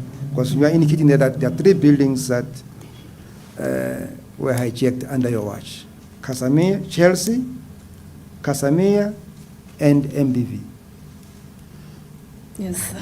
You still confirm that indeed these 3 buildings were Joshko managed buildings, yes, and they are currently hijacked. Yes, so those buildings, we are not collecting rent on those buildings, and we are even restricted access into those buildings as Joshko. And with that being said, I think even in the, after I believe these facilities, then we found them where we are unable to collect rental and unable to actually make sure that we maintain the building to a livable standard. We have enforced more strict measures in terms of, first, even accountability, because on our side that on all our facilities, we have the portfolio, the estate supervisors, so who make sure that the day-to-day runnings of the buildings, the building and the security of the building. So if ever we have a building where it's hijacked. Maybe before we'll get to the building that is hijacked, let's go to the period before the hijack. We've got, we need to explain to the commission that if we are saying Joshko has the requisite capacity to manage buildings, you are even taking on new work from housing in terms of the SLA 2, right? Chelsea in 2022, according to your statement, already by 2022, some MMC had declared that this building was structurally unsound. And you profile an explanation there that you lost control over it. So it is that part that I think we need to take the commission into our confidence that if we are so good, how did it happen that we lost Chelsea? Yes, I think we can safely, we can actually concede to say yes, this is one of the where, for lack of better word, the entity dropped the ball then. Because if You did what? we dropped the ball. Oh. Yes. So the building, it was under our management, and then the necessary steps that was supposed to be taken to ensure that those that we deemed as unlawful occupants of the building, because if ever I go back, it's a case of we had tenanted the right tenants who went through the Joshco vetting process. However, over time, when we stopped, we started experiencing the low rental collection. That's when we realized that actually now there's an issue of subletting. So they were not, we started having unlawful tenants. So they don't have the lease with Joshco. And I guess over time, we had more unlawful tenants than the lawful tenants, to a place where the colleagues were restricted to even just do the normal maintenance of a building, and as well as doing the day-to-day runnings of that facilities. Believe that we could have done better in terms of trying to recover the building. However, what I understand from the colleagues is this issue was raised by the housing supervisor, estate supervisor, in terms of the challenges that they are meeting on the ground. And then the management, it was a case that it will be handled in terms of how it was handled. Probably it was not the best way, because we now have these facilities as being hijacked buildings because of those unlawful tenants who at some point we are aware that we have people who don't have the right list to be in our buildings, but they were in our buildings, and that prohibited us from doing the day-to-day maintenance of the building, collecting rental, which was the major issue of this. Obviously, if the building is hijacked, you won't be able to collect rental. But I think with now, what I can confidently say is to say, with measures that we have in place in terms of the security that we have on our panel that we outsource, we don't see ourselves in the near future having the same situation, because now we are more proactive instead of reactive, where if ever there is any security breach or a concern in our building, so we tackle that head on, and then we do those annual occupancy audit to ensure that we have the right tenants in our buildings, to avoid that issue of subletting, where one day we say that the building it's occupied by people who are not the rightful tenants of our buildings. So when did you start putting up these measures? I don't intend going through each, but it seems if the same story applies to MBV. MBV was developed by Housing Department and given to you in 2012. And we now know that initially it was occupied by, in terms of your evidence, on paragraph 14.12, it was occupied by the tenants that were evicted from the Blue Moonlight building, right? The same story to Casamia. So what assurance do you give the Commission that with what you have currently, tomorrow we only hear that one of the many buildings that you are, be it social housing or affordable housing, you will then get to this state where now we are increasing the prevalence of bad buildings? What is in place to ensure that does not happen? Currently in place, we have more stringent measures, as I'm saying, that in terms of securing our facilities, that is the number one priority, to ensure that we have the security with the tactical know-how of ensuring the buildings, where if ever we need to deploy a tactical team, we have to, in order to secure our building. And I think with that being said, we have ongoing day-to-day reporting in terms of these issues of the building, to ensure that we don't end up with a Chelsea, a Casamia, or MBV. And with Casamia, as much as that it's being hijacked, however, it was during that period when we moved the tenants of Casamia out of the building, because yes, the condition of the building was deteriorating. And then during that transition, the period of moving the tenants who were moved to Joshco's facilities, that's when unfortunately we had an influx of illegal occupants, when we handed over the building to a professional team that unfortunately were not able to secure the building, and then maybe even from our side we'll not be able to secure so that we can do the necessary planning and then getting the project to construction. However, with Casamia, we did manage to get the eviction notice. However, because housing was supposed to provide alternative accommodation, hence we found ourselves that we were unable to even execute that eviction. And with that being said, hence I said Casamia is one of the buildings, actually is on the program of the bed buildings, and we have to date have relocated more than 50 people into 106 Claim Street, which is one of George Co's affordable rental that was recently completed and now is being tenanted. So what is the current status of each of these buildings in terms of, have you taken control of the buildings? These three, Casamia, Chelsea, and MBV, have you reclaimed control? Unfortunately not, but the buildings are part of the bed buildings program that is run by the group COO together with the city manager.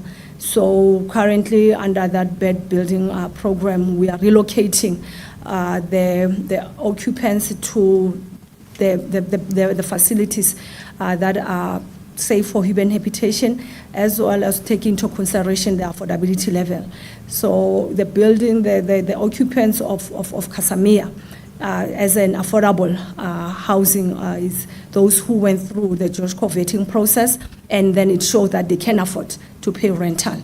So hence we move them there. And the others, if ever we go through even the same Casamia, those who can afford to pay rental after we have done the screening, then those are the ones that will be accommodated to by Department of Human Settlements under the SLA that we currently have with them, that they will also go through their own vetting process as per their requirements as human settlements, and then we'll be able to accommodate those tenants there and move them out of those buildings so that we'll be able to refurbish them and then repurpose them for once they are ready to be occupied.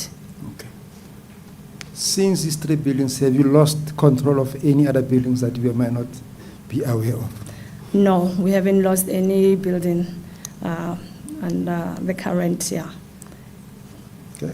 management. All right. We now move along to paragraph 16 that appears on page 159. Chair and Commissioner Mabena. These are now the specific queries that were raised by either the Commission or Ms. Heather Dodd, who was called in as an expert on behalf of the Commission. But you have already addressed part of it. Dealing with the first part, the question by the Commission is whether Joshco currently has buildings that have been ordered by courts to be structurally unsound and therefore they need to be demolished. What is your answer to that question? We don't have any buildings where there is a court order issued against us in relation to any building that are owned by George Co for demolition. Demolition. We have touched the 17.1. We have addressed when you spoke about the management structure that is in place. On 17.2, I'll just paraphrase again. It was a broad question addressed to the city regarding to say there are buildings that are within the city's ownership that are eligible to be released or that could be released to the private sector for development. With Joshco in particular, do you have any buildings that could be made available to the private sector for development? No, I think from our side, all the buildings that have been allocated to George Co under our George Co's custody area, all of them, we have a proper plan of action in terms of if our project is in a building, actually we are still in planning phase, we're trying to get it into construction. So all our buildings, we have a plan in place to ensure that we refurbish them so that they can be tenanted once they are complete. Okay. Speaking of that, the issue of have you accepted the fact that you have got a plan, but has there been any partnerships that have been in place either currently or in the past with the private sector via the management of the buildings? Yes, that's correct. We had the projects in the past where we'll have the land parcel will be under the Joshko's name. However, then we have the private developer that will then develop the certain number of units on our behalf, and then we get them once they are ready to be tenanted. Then they hand it over to Joshko. But those land parcels or those developments are under Joshko's management. So meaning the involvement of the private sector is purely on a service level basis. Yes, that's correct. Okay, and you make examples there on under 17.2.7 of Yes. Lufering and Riverside. Yes. All right. Where at Lufering we have the developer, yes, there where we developed 407 units that are currently tenanted, and the development is actually funded, and the same goes for Riverside View, where the total yield of the project will be 1,008 units, and we have currently been able to tenant, I believe, around 364 units, and then we are currently in construction for the remainder of the units. And then yes, there we have the private developer who's rendering those services. In the look of the names of the project, are these within Region F or outside of Region F? Those projects are outside Region F. Any projects within Region F where we have partnered with the private sector? Currently, we don't have any project that I can think of that in Region F that we have private partnership with within the inner city. Okay. In 17.3, again, Ms. Dodd speaks about the difficulty that we've been talking about even today, about the issue of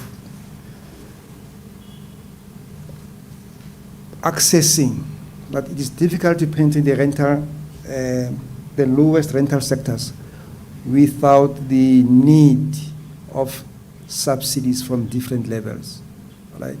So what is your take on that issue? You agree with that statement that it is difficult to obtain, to get into the lowest income earning band without assistance of subsidies? Yes, no, that is correct. Hence, we obviously rely on the city for funding, as well as those the grant funding, such as from the regulator from SHRA. And again, within SHRA, obviously there were also those limitations in terms of the income groups that we can accommodate within, but that is correct. All right. We spoke earlier on about the on-plug of 17.4, about the need for the different housing models and typologies to target the lowest income earning groups. This way he spoke of cluster units and communal facilities. I think we have already heard about that issue, but can you just reconfirm what your stance is towards what has been expressed by Ms. Dodd? Yes, no, we do confirm that the statement is correct. Hence, I think on our affordable housing that we offer as Joshko, we do take into consideration those communal units to be able to cater for the low-income earners. And insofar as communal facilities, which facility that you have under your mandate that is communal? Can you give us an example there? Where we have communal facilities, we have Selby as one. I believe we have, as I've mentioned, that we have some of the communal rooms at Terrefontaine. We have as well as number 80 Plain Street. But I think I just have to go back to the other table to confirm those numbers of facilities. But most of our communal rooms are under the affordable, which is the city-owned development and city-funded development. Okay. Then the last two, I think it's the last, is about in situ renovations. That, every time there's always been reference to a need to demolish or to evacuate the tenants before they could be refurbished or repurposed, right? What is your take towards that statement that you don't always need to demolish and or evacuate?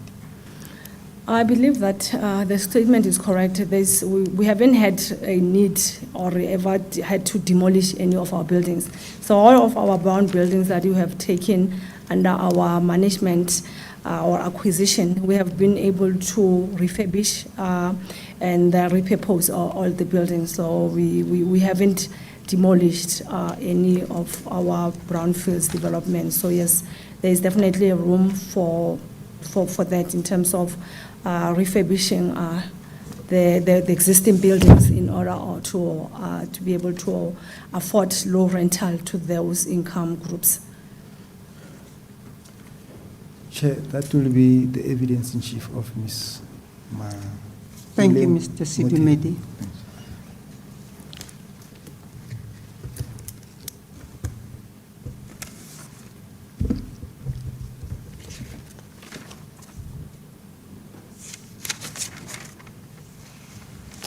Mr. Tobakali.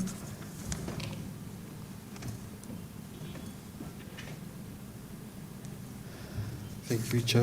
Commissioner. Ma'am Muthebe, how are you? I'm okay, sir. I'm okay. No, thank you. I'm going to start with very basic questions. What I'm going to do is I'm going to refer in part to what you've said, and I may, in some instances, refer to what you've said in your statement. Ideally, I'd prefer yes or no, but if you feel the need to explain, feel free to do so. Okay. Thank you.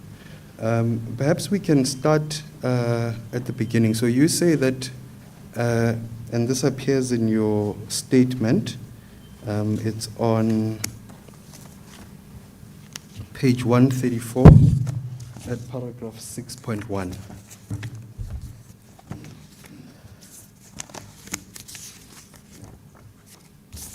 Let me know when you're there.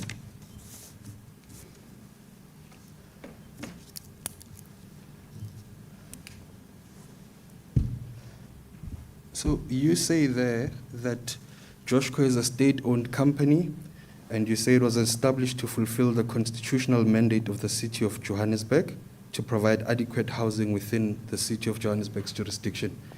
Is that correct? Yes. And in the next paragraph, paragraph 6.2, you say Joshco is a wholly owned municipal entity. Is that correct? Yes. And you say that it's accountable to the City of Johannesburg's council. Is that so? Yes. Yes. There was something I didn't understand in the evidence in chief when there was discussion about the service level agreement that we were referred to between Joshco and the city. There was mention of the department. I don't know if you recall that. Yes. Yes. When we say department there, are we saying department as in Department of Housing within the City of Joburg? Yes. Okay. Now, part of what you said in your evidence in chief was that Joshco is not providing social housing or affordable housing for people earning below that 1.870 amount. Yes. Yes. And to your knowledge, is anyone else in the City of Joburg providing that kind of stock for rental? That is Department of Human Settlements. Are you saying the Department of Human Settlement provides rental for people earning below 1.870? Yes. And you are aware of those kinds of facilities?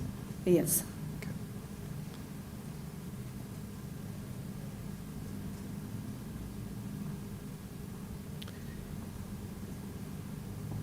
Chair, I've got a bit of a conundrum. Part of what I wanted to start with was the question of affordability. Yes. And that question of availability was dealt with at detail in relation to what's called SHRA and what Yes. SHRA requires.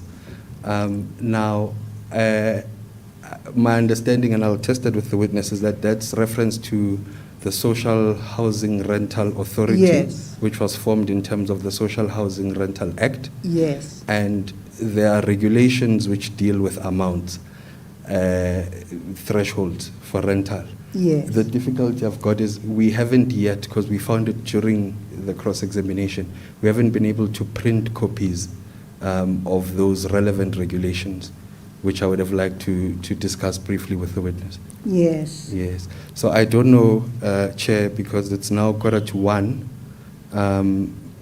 and I can make this undertaking that given the way the evidence in chief was led, my cross-examination is going to be substantially curtailed. So I don't know if we could break now so that we can print those copies and make them available. Yes. If that is You are okay. unable to deal with any other issue in cross-examination for 15 minutes. The challenge, Chair, is that the affordability issue has a bearing on the rest of the issues I would have liked to address. Cross-examination. Yes, Chair. Okay, in that case, we will have to adjourn now and reconvene at 1:45. I'm indebted, Chair.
you deal there with the rental pricing methodology. Do you see that?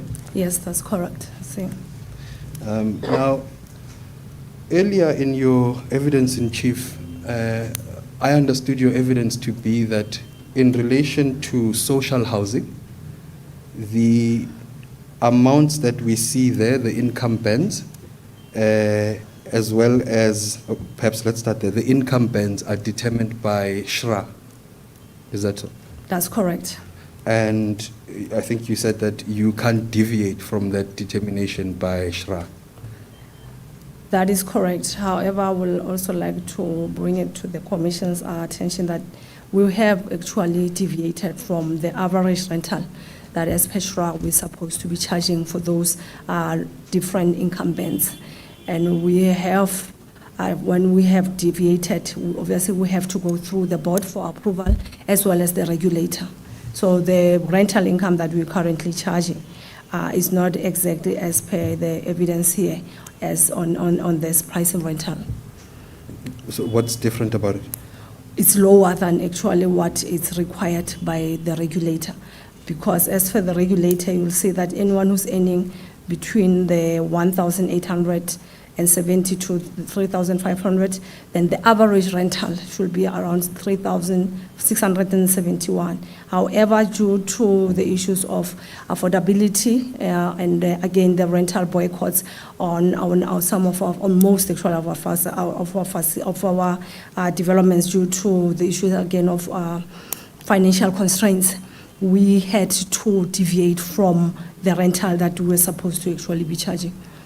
So is your evidence that SHRA determines, for instance, these income bands and the rental, but that if Joshco wants to deviate, it can do that? We have done that, but before we can even charge those rental, we need to get the approval from the regulator, which is what the process that we had to undertake to be able to charge the rental that we currently are charging. Okay, so just so I understand for my own, so at paragraph 8.2, there's a table there, and number 1 says income bands lower 1.870, upper 3.5, and then average rental 671. Yes. Yes. Is your evidence that what you actually charge people is less than 671? Yes, there is evidence to that. No, I'm asking, is that what you're saying, that Yes. you're charging less? That's true. So then why is a different number recorded here? Because this is what we should be charging as per the social housing regulator for these different income bands. But we had to deviate because of the socio-economic and the challenges that we were facing in our development. So these figures then in the table at 8.2, so from 1 to 5, let's say average rental, they are not accurate? Yes, there is a deviation from these figures. And I suppose I'm trying to understand the extent of the deviation. So if it's 671 at number 1, what kind of deviation are we talking about?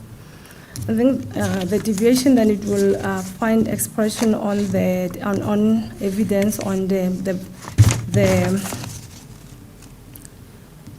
on page 135 of the evidence, where there's the graph there that shows the different rental that we charge. So that you'll see that where we give the income spread, and then for the 3,504 to 4,950 per month rental that is charged, then that will show that that will be the maximum that we charge. Sorry, Ms. Mutebe, I'm not following. So are we going to page 135 or is it a different page? Yes, the page 135 is just show that the rental, the monthly rental that we charge for the social housing. What paragraph, Ms. Mutebe? It's paragraph, I think 8.4, and then by the next page, then that's where the table, the graph is. So it's page 139. Yes. Yes. Sorry. Yeah, please continue. So that shows that is the deviation that we have taken to say that we do have those are the rental that we are currently charging as Joshco. So the maximum, that will be the 3,504 average to the 4,950 per month rental that we charge, instead of on this table that if ever we don't deviate from the regulator, then it will be the 6,845 average rental charged. Yes, Ms. Mutebe, you'll forgive me. The reason I became a lawyer is that numbers confuse me. So on that page 139, so I see the graph, right? And what are you saying about the graph? So I'm saying on the graph, it shows that the average rental that we charge per month, or on that, or maybe we should go to just table 8.4. So it shows that out of the Joshco rental units that are allocated, Yes. so the highest rental charged by Joshco, it is 4,950 per month. Yes. Yes. So I'm saying if ever we had to follow the prescript as per the SHRA financial viability model, we will have to be charging at an average, I believe, 6,845. Okay. So while we're on that table at 8.4, right? There's that first one that says 500 per month. Is that so at the top at that table, the first Yes. entry there? So you're saying that you charge that to certain people? Yes, that's what we charge to certain people, and those are the number of units that we're catering And- for. Yes, and what's their income band, the ones for 500? That will be between your 1,870 to your 3,500, that income band. So you will be your lowest, which means the primary beneficiaries of our facilities.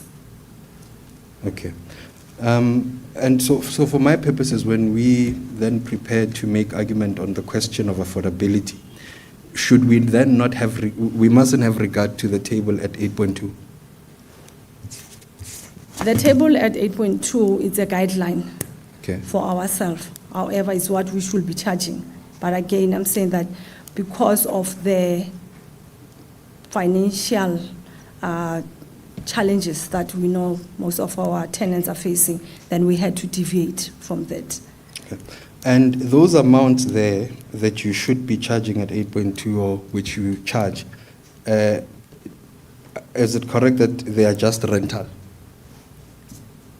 Yes, those are our rental tariffs. And they don't include electricity, for instance? If ever it's a prepaid facility, then yes, it won't include electricity. And they don't include water? Yes.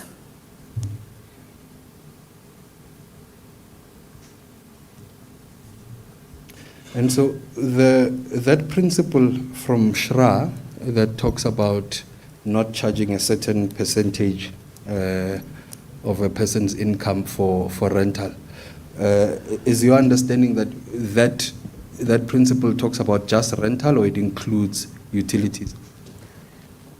My understanding is, hence it's an average, so my understanding is it will also take, and maybe not include utilities, but it's not exactly what we charge.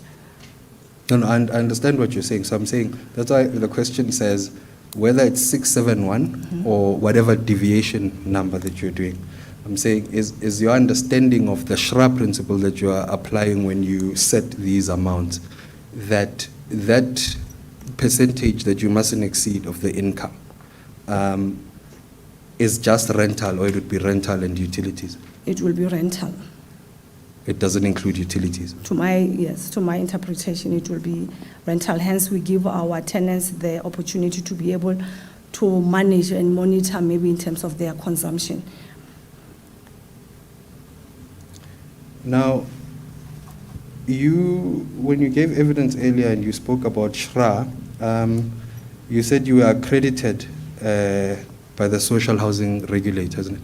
That's correct. Yes. And now your evidence is that these determinations about rental amounts and so on are determined by SHRA. Yes. And does SHRA determine those through law? How does it determine? In terms of what the rental that we charge, or in terms of the affordability? Both. I think they do have, they have their in-house policies that we follow in terms of us to be able to apply to qualify for the grant, and as well as the accreditation. Okay. So you would have been given a document during the break. It's actually 3 documents. The first one at the very top should say Social Housing Act.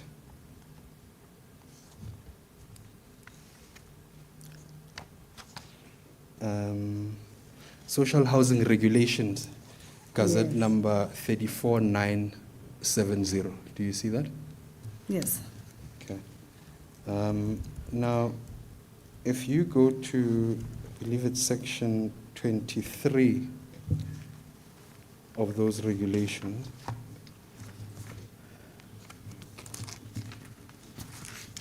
do you have that? Yes, I do. When you say Joshko has been accredited by the regulator, are you saying it's been accredited as a social housing institution? That's correct. Okay. Now, just for context, these regulations were passed under the Social Housing Act, and they give expression to sections of that act. Now, Ms. Mutebe, for time, I'm going to read that section 23, and then we'll have a small discussion about it. Okay. So its title is Rentals or Levies and Tenure Costs. Subsection 1 says, the social housing institution must establish for a defined time period the costs relating to the tenure option offered, including any levies and administration charges. Subsection 2 says the gross rentals or levies must A, cover per unit operating costs, and B, not exceed 33.3% of monthly household income as contemplated in sub-regulation 3.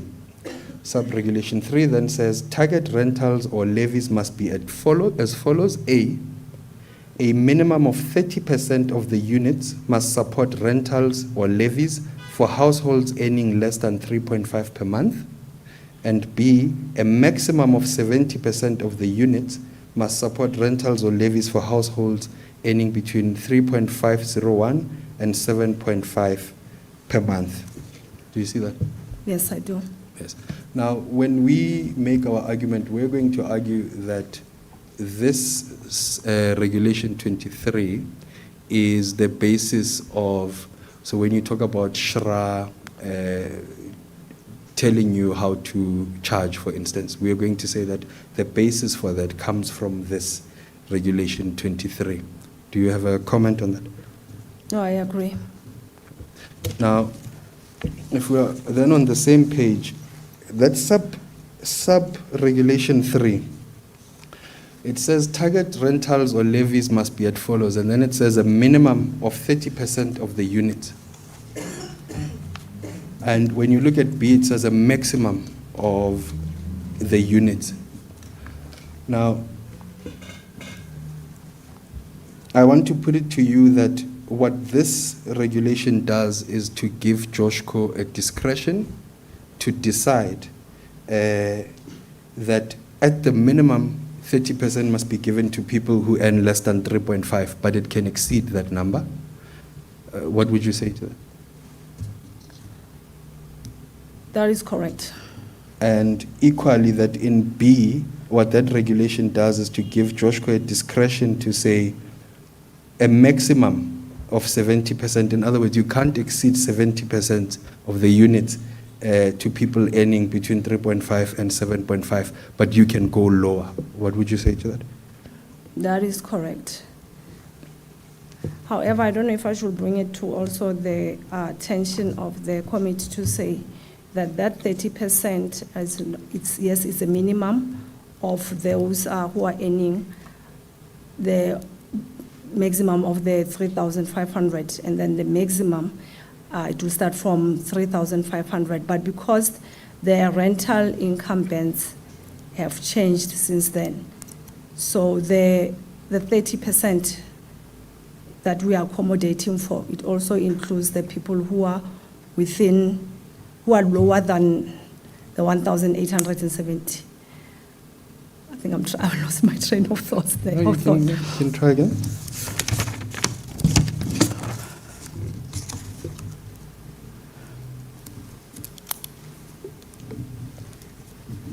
So what I'm saying is when we look in terms of the financial viability, although this, yes, it does say that we can use our own discretion for that 30%. So that will also accommodate people who are earning maybe between, even to a maximum of 6,700 rands. And yes, it's true that we can use our own discretion in terms of the income, the income spread of those units. So now I want us to go back then to your statement.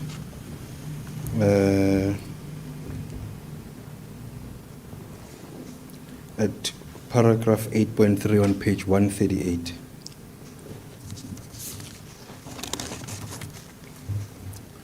There you say, based on the above table, Joshua endeavors to allocate units as follows. And then it says 5% of the tenants must be within the 1.870 to 3.5 income bracket. Do you see that? Yes, I do. And I understood your evidence earlier when you were talking about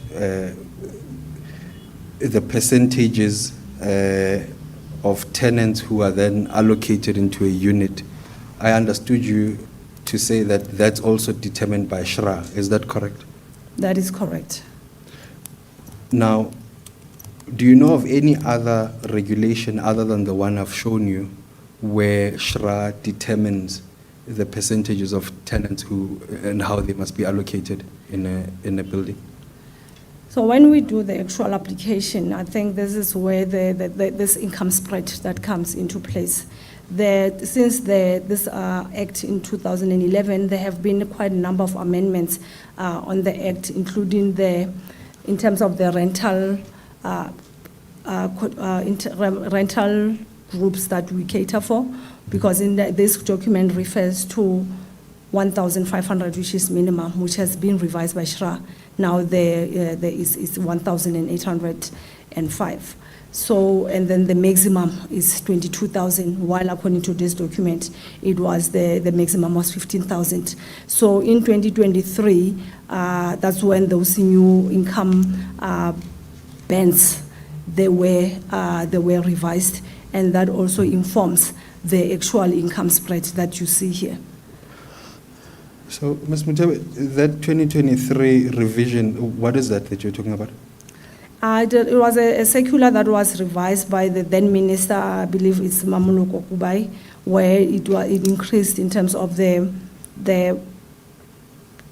cost per unit that SHRA will fund, which was in the past, I believe it was 326,000, and then now it was increased to 428,000, which is the average cost per unit that SHRA will fund. But again, it not only refers to the cost per unit that will be funded by regulator, it also shows the change in the income groups that are catered for. So it moved from a 1,500 rands, which was the entry level for the primary beneficiaries, and then it's now at the 1,800. And that document is not before this commission, isn't it? I can make it available, but I just have the circular that I can share with the commission right now. Yes, thank you. Now, as part of the documents you were given before the break, there's another one titled GN 2009 of 8 April 2022.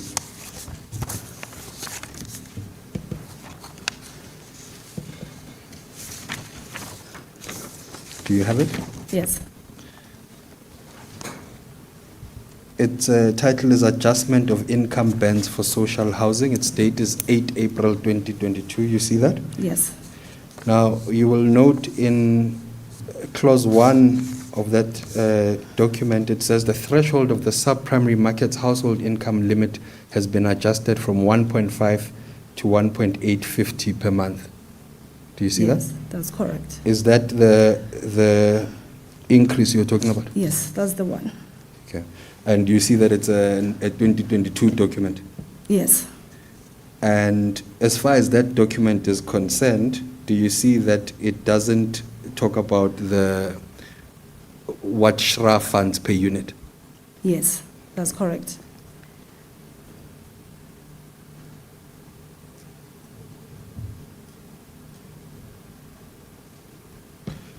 And so perhaps just to then tie up this point, and going back to your statement at paragraph 8.3 on page 138.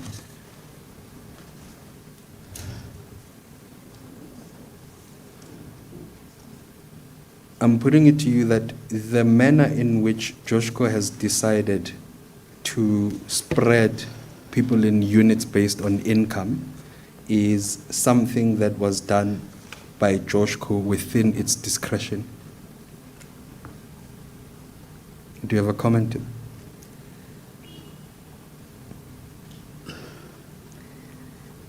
I just need to find a document for you so that I think we can bring that comfort to the committee that it is not Joshko only solely as per their own discretion, although we can definitely use our own discretion in terms of the income spread, but also it's from a model that we use to determine the financial viability of a project when we take into consideration the running cost of the building, the maintenance of that building, and the day-to-day expenses that goes into managing your facilities and making sure that it's health and safety compliant and other factors. Yes, no, and I understand that, taking into account those things. Do we agree that those considerations are Joshko's considerations because it has to manage the buildings? It's Joshko's consideration, however, they're informed again by the SHRA guidelines. Okay. So while we are, and this is my last question on this point, while we are awaiting that document and having seen that those regulations and Regulation 23,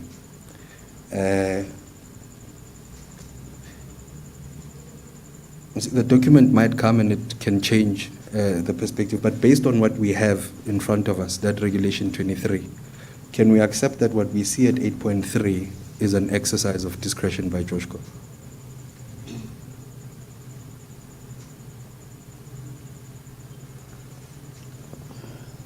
Yes.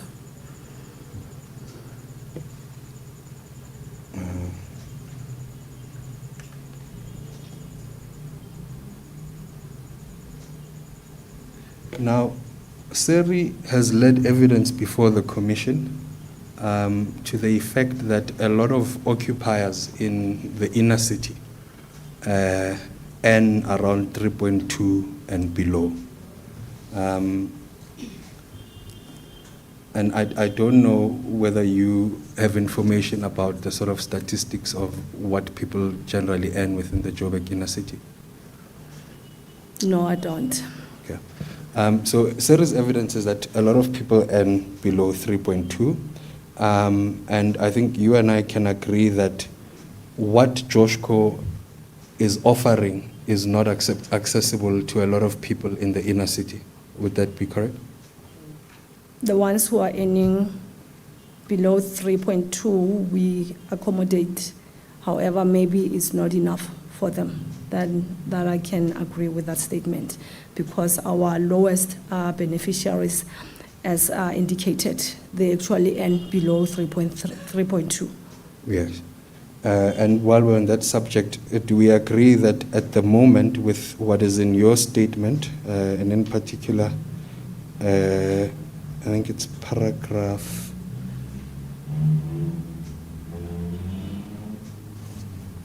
12. I'll come back to the correct paragraph, but insofar as you're concerned, would you agree that Joshko at the moment doesn't have rental stock available? Rental stock available for AH and affordable housing. And social housing, yes. We do have, because right now I'm saying that we are onboarding the tenants on number 106 claim, which is within the inner city, is our development that is recently been tenanted. And then we do have other projects, other developments that are currently actually we're finalizing in terms of the statutory approvals for us to be able to hand over to housing management for them to be tenanted. So in the top of my head, I can think of two developments that they will be ready probably soon for affordable rental accommodation within the inner city that are ready just to be tenanted. But the majority of them are projects that are still under planning. Yes. And if we go to paragraph 7.2 of your statement, it's on page 135.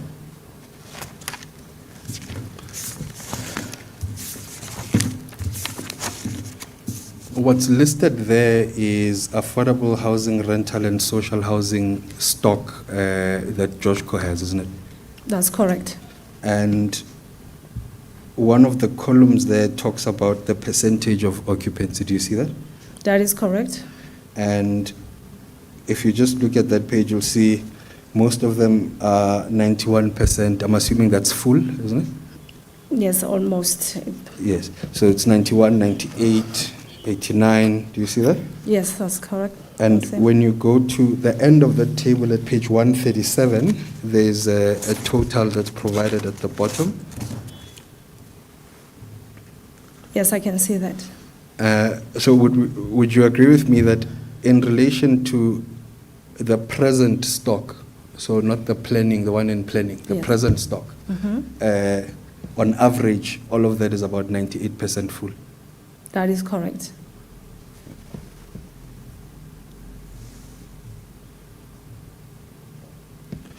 Now, going back to people with lower incomes, just as a general proposition, would you agree that there is a need to provide rental housing that would cater for people that earn below, let's say, that threshold of 1.870? Yes, I agree.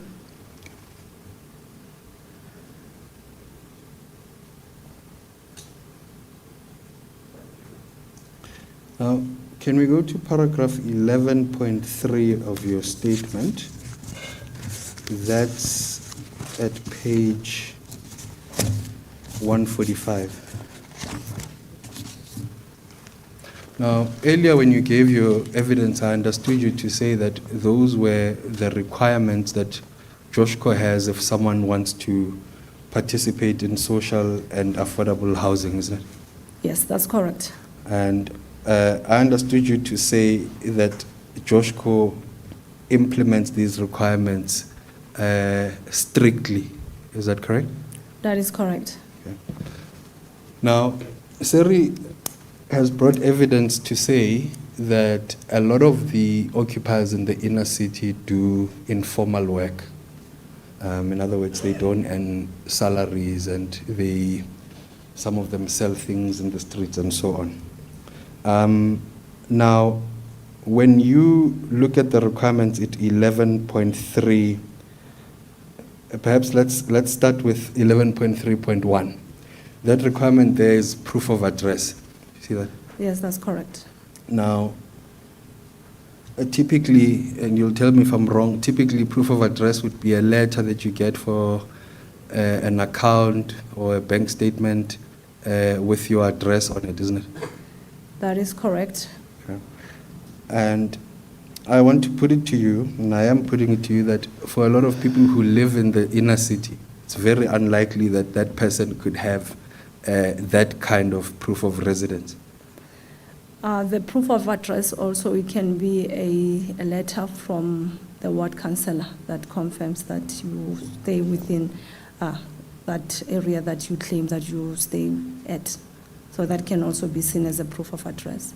Okay. Can you and I agree that in relation to 11.3.3, that requires a recent pay slip and so on, that a person who's an informal worker wouldn't have that? That is correct. Yes. Now I'll come to 11.4. And so similarly with 11.3.4, written confirmation of employment, we can agree that someone who is not formally employed wouldn't have that. That is correct. Now, 11.4 is meant to deal with people who are self-employed, isn't it? Yes, it is the man who's self-employed, when you can provide, yes, that affidavit to say that you are self-employed and then you will have to produce that proof of, in terms of your monthly bank statement, to say that there is a form of income that you receive. Yes. Now,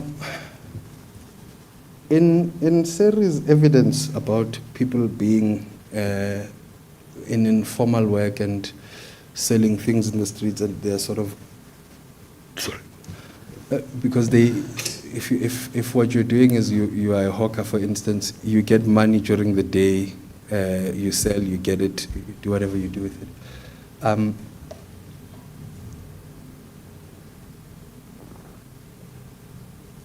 We're going to argue that this is this requirement for bank statements for 12 months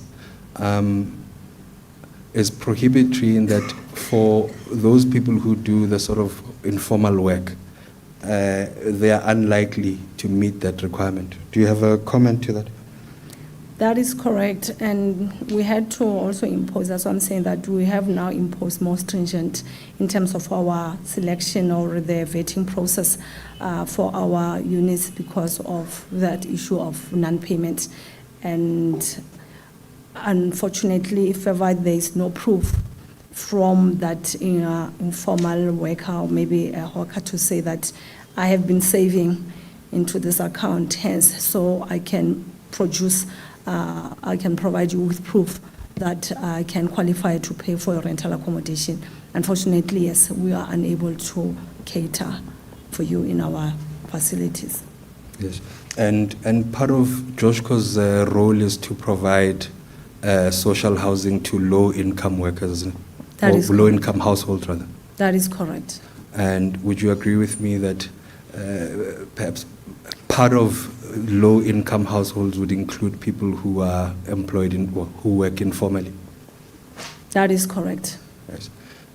And to the extent that any of the requirements that Joshko has, which are impossible to meet for people who are in informal work, would you agree that those perhaps need to be re-looked at?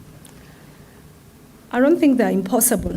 I think they might be strict, but I don't think they're impossible to meet. Because if maybe you do want to be able to stay in one of our facilities and you can provide us with proof that you can't afford to pay a monthly rental because you have that source of income, I think you will be able to try to do your best to ensure that you do qualify. So, because unfortunately that's how we have to make sure that we are also able to provide that service to those low-income earners. Yes, but the requirement is not proof of income. The requirement for self-employed people is a bank statement of 12 months, isn't it? That is correct. Yes, so I'm saying there's a difference there between proving that you have an income and providing a bank statement of 12 months. Yes, so a confirmation of employment, it will be for if ever you are self-employed, and I believe that that's where some of those who have to give that proof of income or the bank statement, then they will fall within that. So you'll have to show that the money that you make on a daily basis, you are able to put it away, and then that can come, it will be able to show as proof that you are able to afford to pay rent. I then want to move to somewhere else. Paragraph 12.2.6 of your statement is at page 147.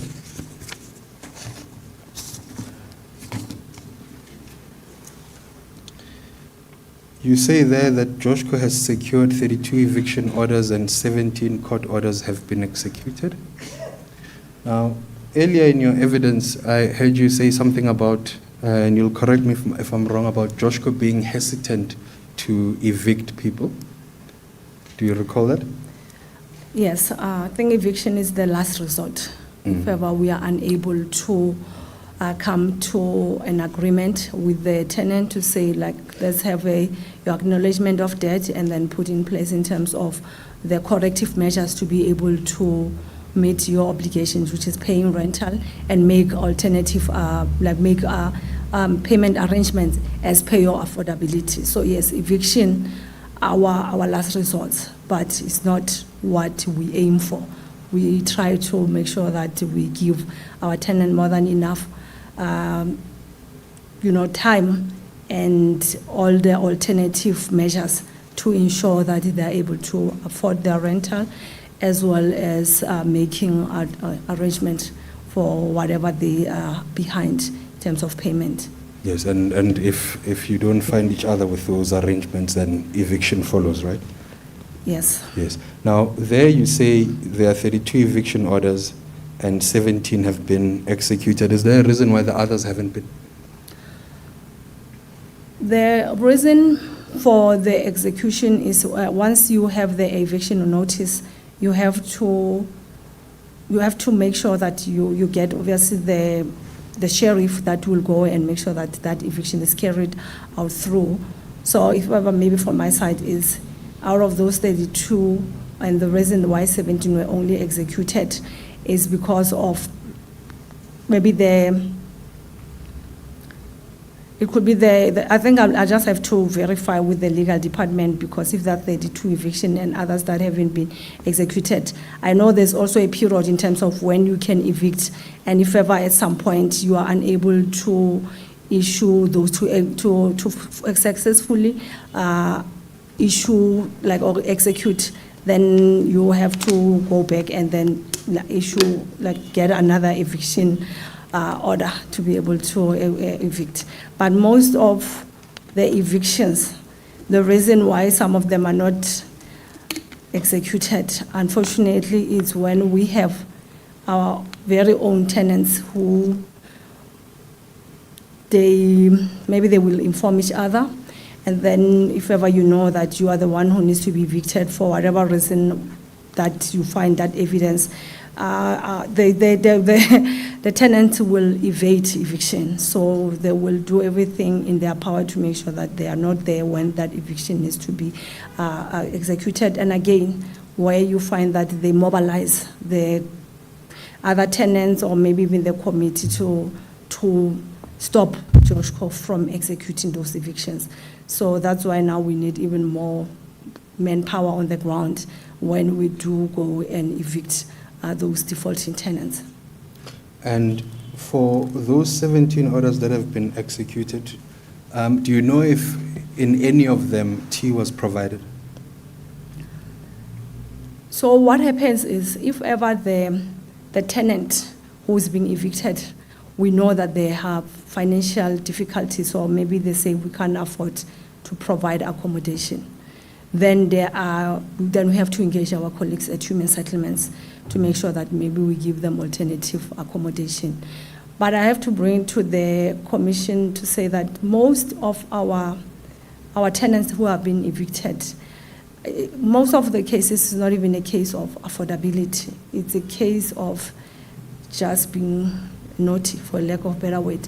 So before an eviction is actually carried out, before the eviction order is even issued, we have to prove beyond a reasonable doubt to say this person is not paying, not because of their financial difficulties, but it's because they can afford, but some of them, majority of them, they just choose not to, where some of them maybe they misinterpret to say what Joshko should be offering them. But if ever there's a case where someone has come forth, or we are aware that they are unable to pay because of the loss of employment of income, as Joshko, we do intervene and try to find them alternative accommodation. But majority of our tenants that are defaulting is not an issue of affordability, it's an issue of not paying for a reason known to them. But then we have to provide that proof to say this particular person is able to pay, however they choose not to. So just, are you saying, so for instance here, you've got 32 eviction orders, 17 have been executed. My problem with numbers comes in again. So there's a balance that hasn't been executed.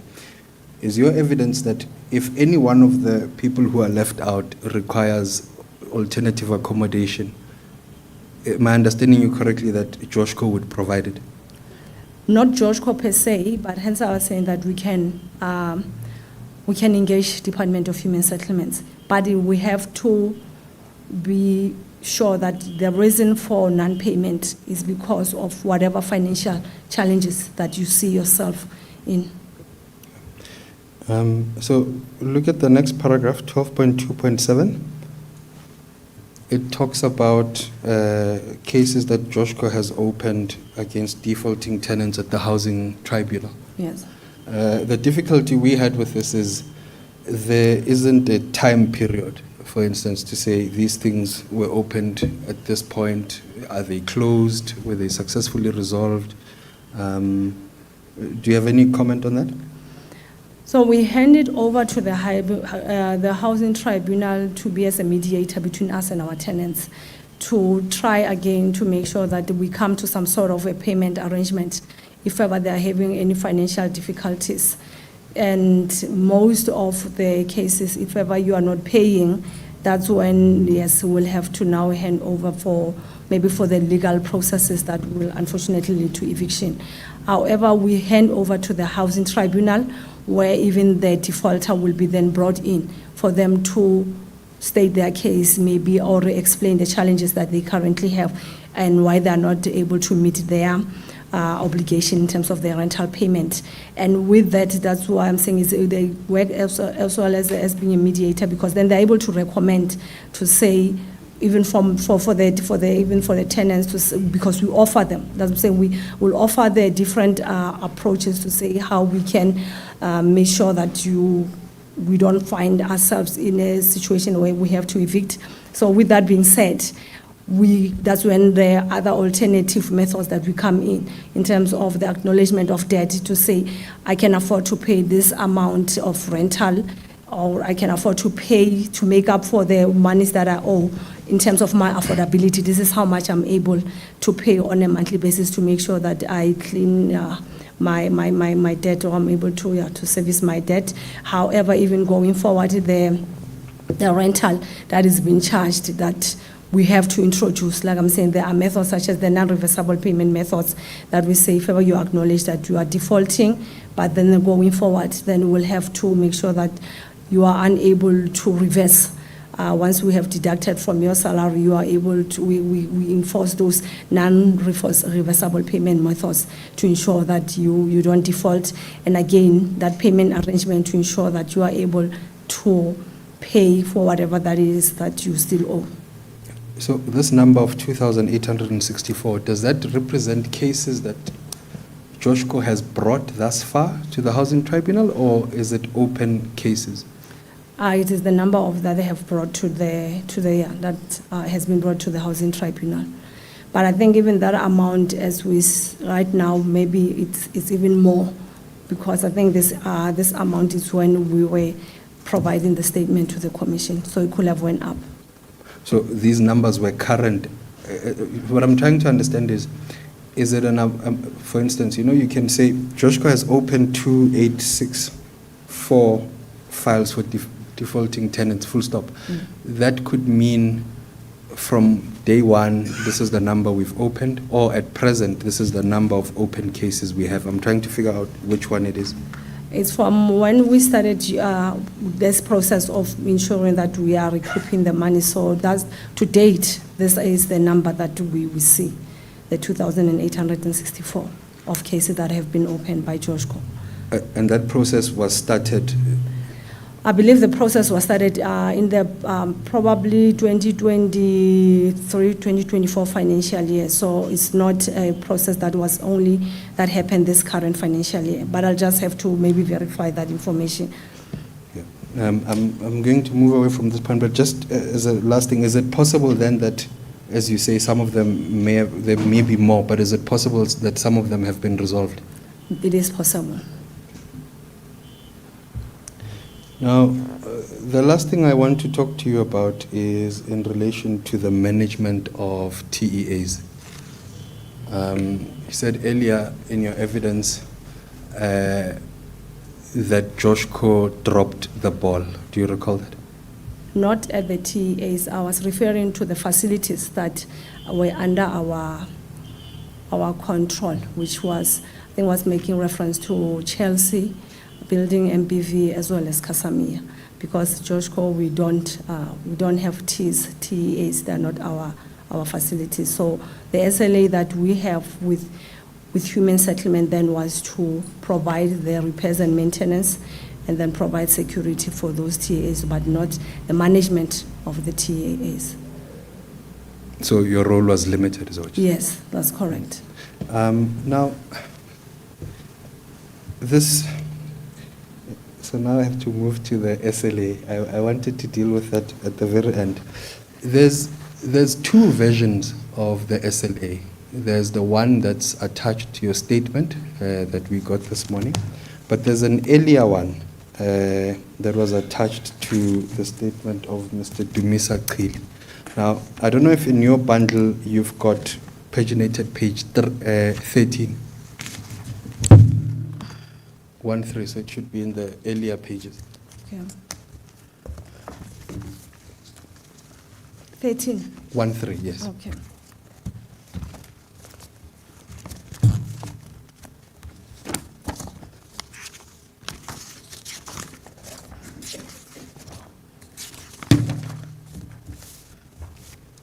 Do you have that? Yes.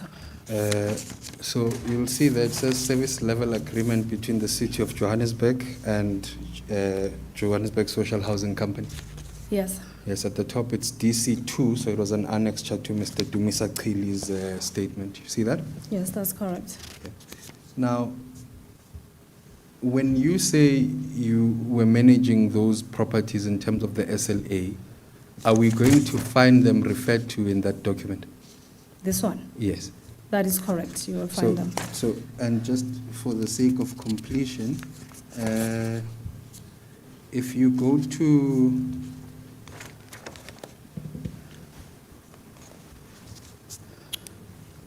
page 15, you'll see there's a clause 2.6.6. It says commencement date 1 November 2021.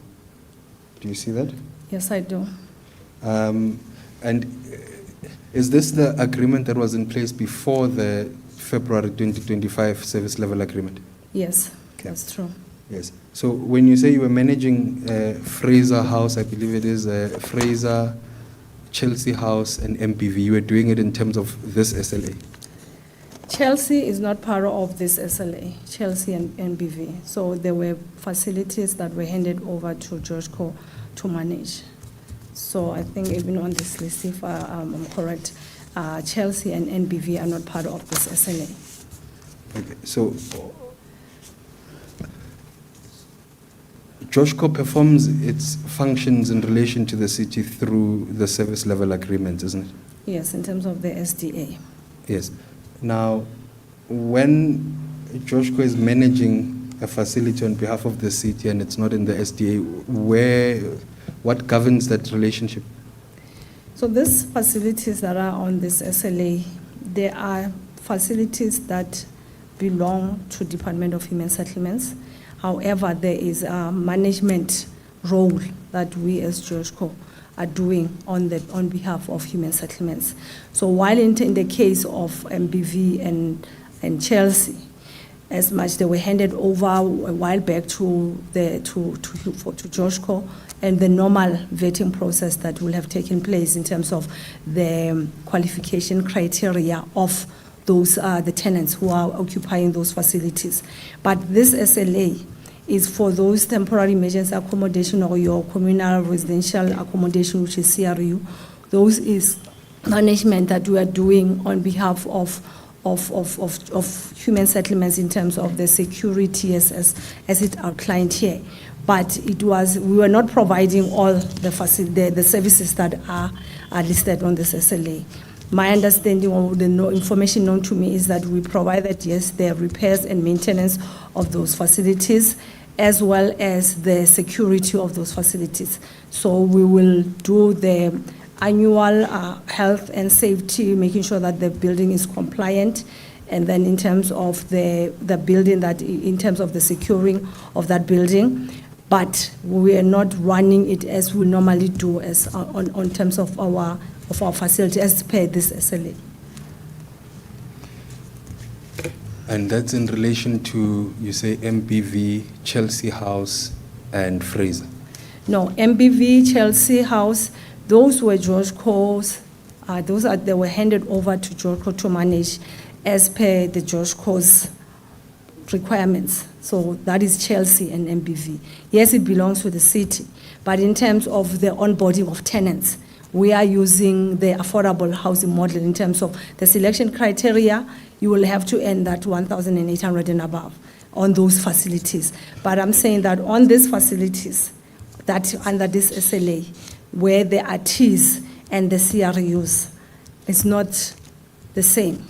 So we are providing Okay. just the management of those facilities and the maintenance. That's what we are providing.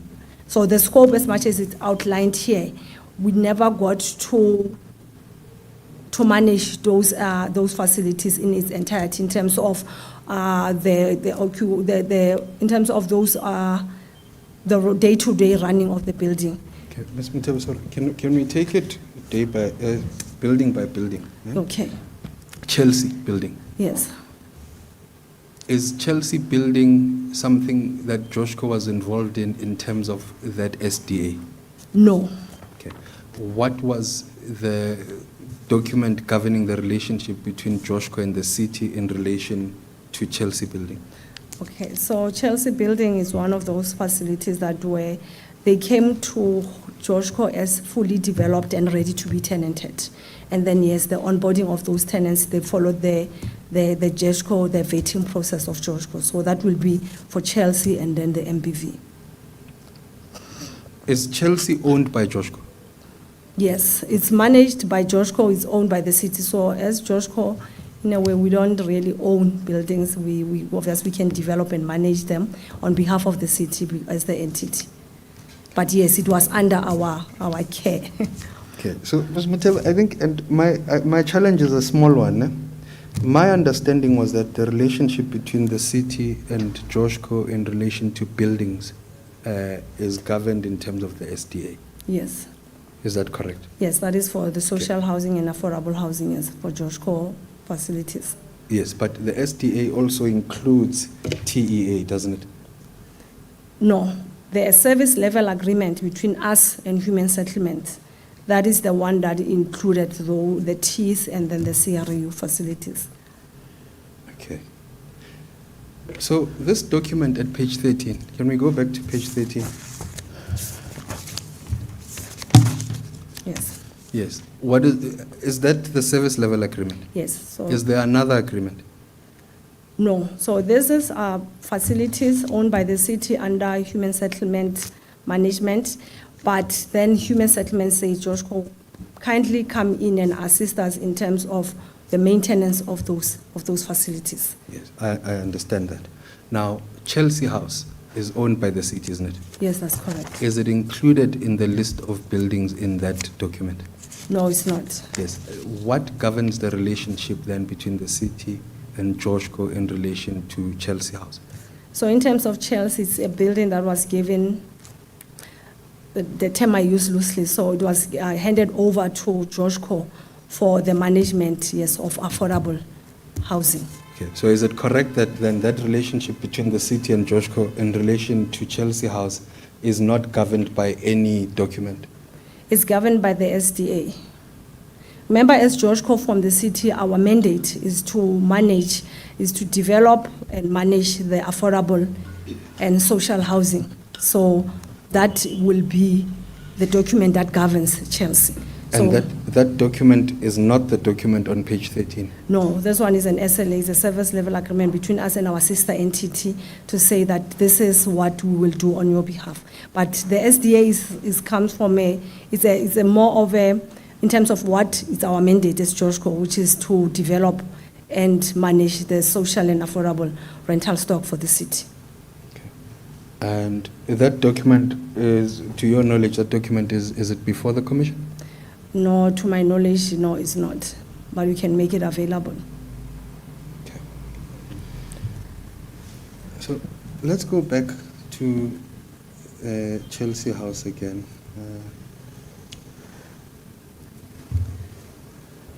So you deal with Chelsea building at page 154 You then deal with MPV building at page 156 from paragraph 1410.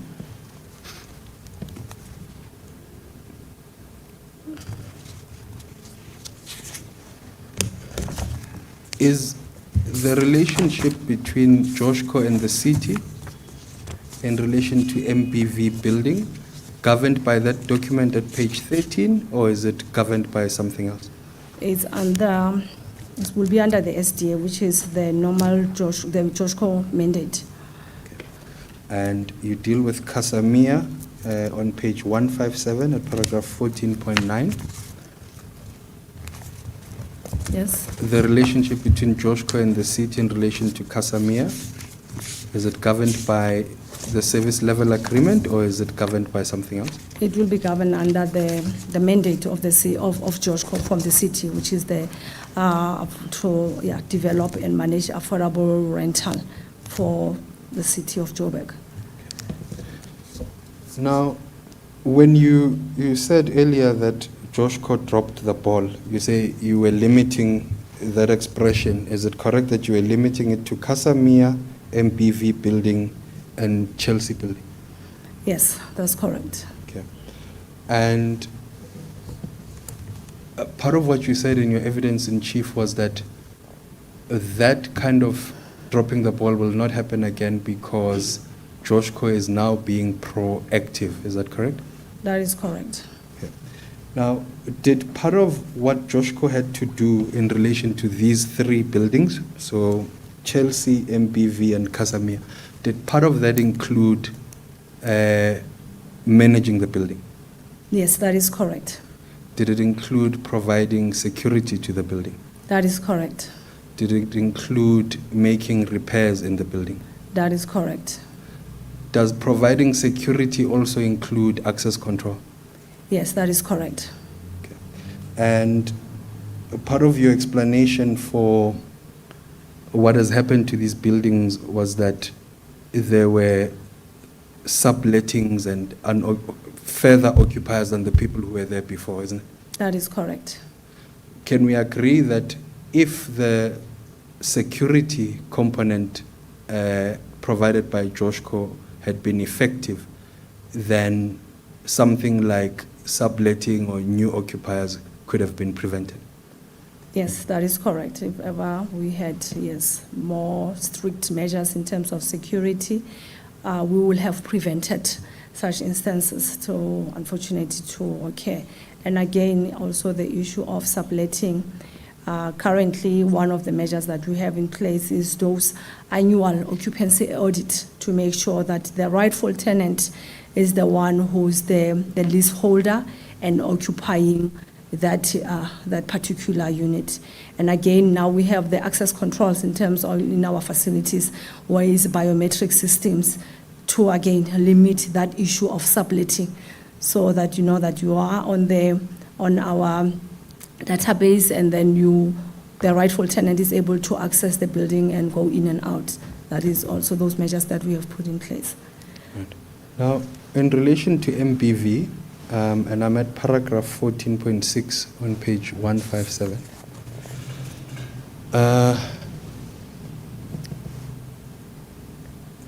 In fact, let's start at 14.8 on the same page. So page 157.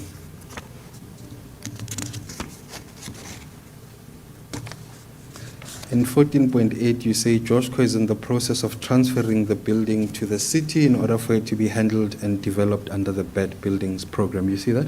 Yes, that is correct. You don't know when that transfer is going to take place, do you? Under the current program of bed buildings, we are in constant engagement with in terms of the when which building will be tackled. In terms of this program under the city, so it's a weekly meetings that we have under with the group COO and then the group the city manager. So MBV building, because of the current state, is one of those buildings that we're going to hand over to Joshko to the city. And because, again, it's one of those developments where, yes, we don't collect any rental, and yeah, so it makes part of this program. So we don't have a definite date to say, on this date, that's when we'll hand it over. But the program that we have right now to hand over this building to the city is we have to hand over this MBV and Chelsea, among others, to the city no later than the end of this financial year. Okay. And while we're waiting for the handover, in relation to Joshko and the city's relationship, is MBV still the responsibility of Joshko? That is correct. Yes. Now, let's then go to paragraphs 14.16 and 17.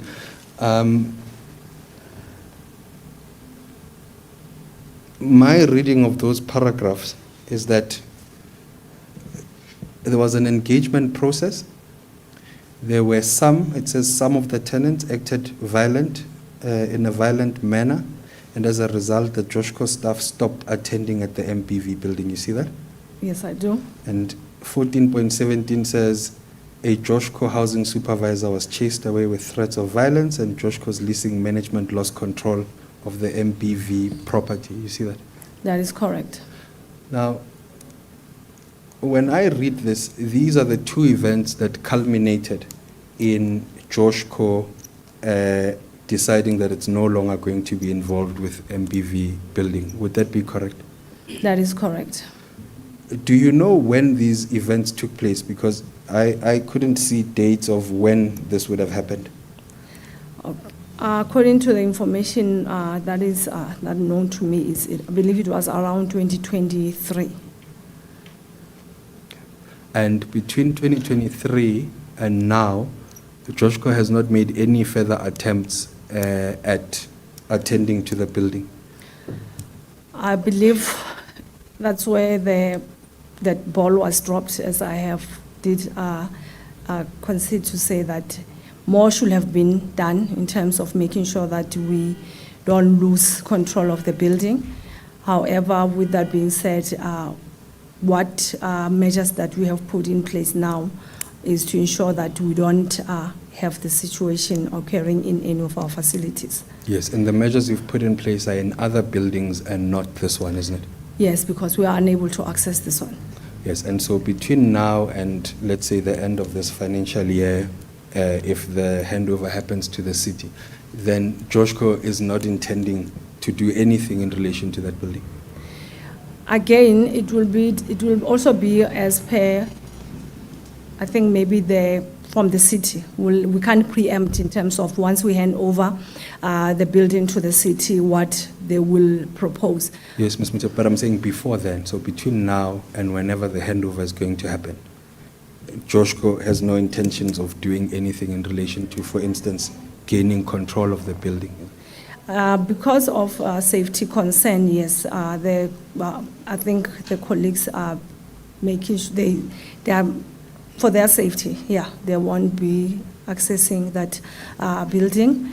But with that being said, that we have been in engagement, some of the tenants, some of them, they have come to Joshko, because as much as their rental collection is 8%, I guess those one, that 18% that actually is rent, is collecting rent, we need to provide maybe alternative accommodation if ever maybe Joshko decides to cease all the work or maintenance on that building. Yes, Mr. Siminya. It might be that Mr. Tobakal and the witness are unaware that MBV was evacuated in December.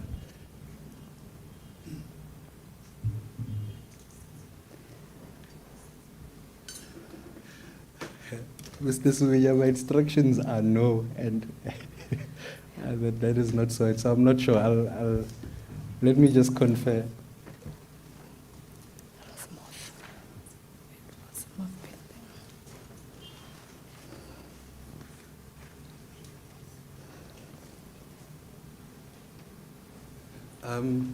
Chair, I'm told that perhaps this might be reference to Moth, but my Yes. attorneys tell me they act for MPV and that people are still Yes. there. Yeah, that's correct. Well, It was Moth. We'll assume that Ms. Muthebe has been answering to your questions, and she would be better placed to know if the building was evacuated or not. You may proceed. Thank you, Chair.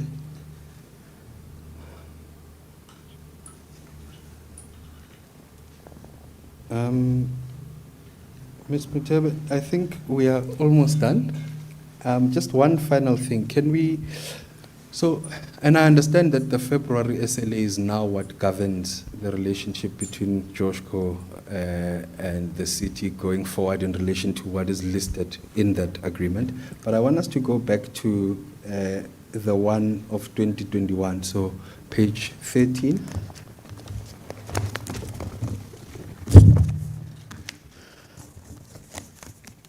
Now, if you go to the part that deals with funding payments, you'll find that at page 16, it's clause 5.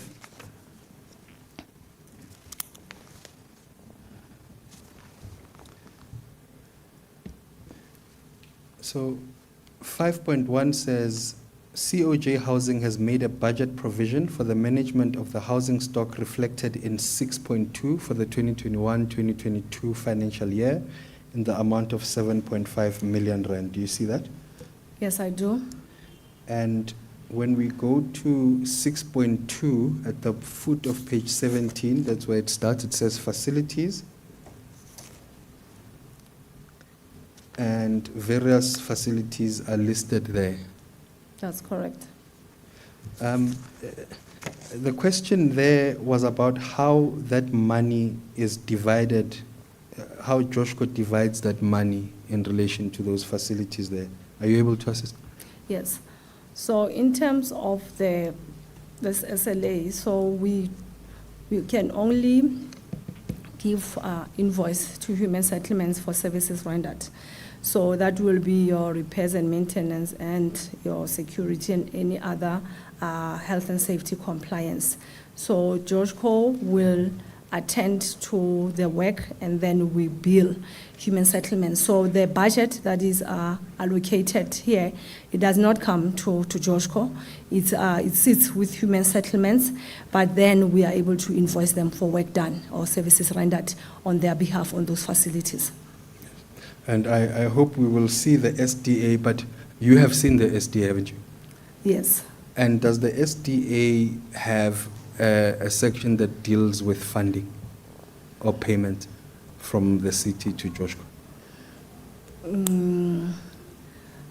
At the top of my head, I can't remember that. So it's something that I'll have to verify as well for the committee. Yes. But we are, because by virtue of being under the city, so for all our projects, we do get a budget allocation for other projects that are in planning and for the repairs and maintenance, and then as well as your security, and then that gets to be approved by the city on an annual basis for our facilities, the running cost and the development of the facilities. Yes, and so the reason I was asking you is because here, in relation to these buildings, then there's an explanation of where and how Joshko gets money to run the facilities. And I suppose I was trying to figure out in relation to Chelsea, MPV, and Casamia, how Joshko gets money to do whatever it was required to do for the city in relation to those buildings. So from our side, we have to get the budget approved from the city for each financial year. So we will have our wish list in terms of what we would like to achieve per financial year in terms of our mandate, and then again that will be attached to the budget required for either the repairs and maintenance for all our facilities under our care. So we go to the technical budget steering committee where we'll present all the budget requirements for the entity and then to get it approved. And whether we get everything, it's something that it's not 100% guaranteed, but what is guaranteed is that we will get funding for each and every line item we get that we present to the city. However, it might not be the exact amount that we get from that we have maybe presented to the city in terms of our needs. Okay. Thank you. Chair? Those are my questions. Thank you, Mr. Tobakale. Thank you. Ms. Itole, any questions of clarification? No questions, Chair. Thank Thank you. you. Mr. Semenya?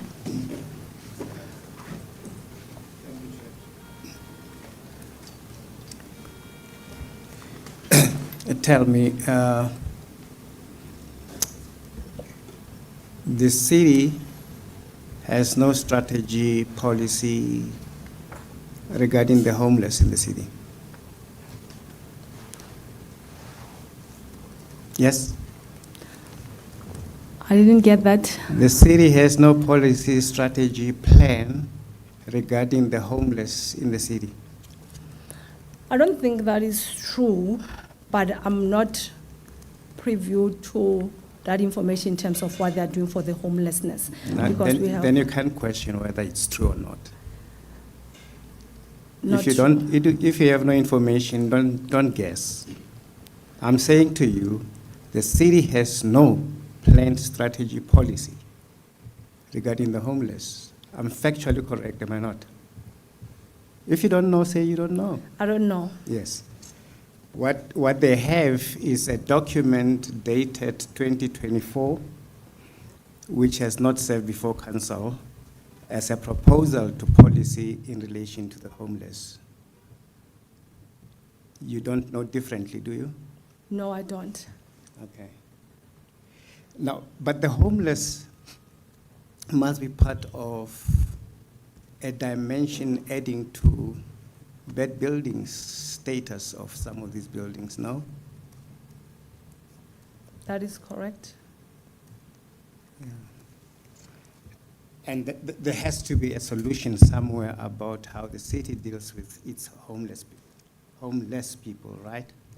That is correct. Now, I'm going to ask that you are given a document that I provisionally will say will be JOSCO 1. This document would be given to you as well as to the commissioners. I would like you to help authenticate it.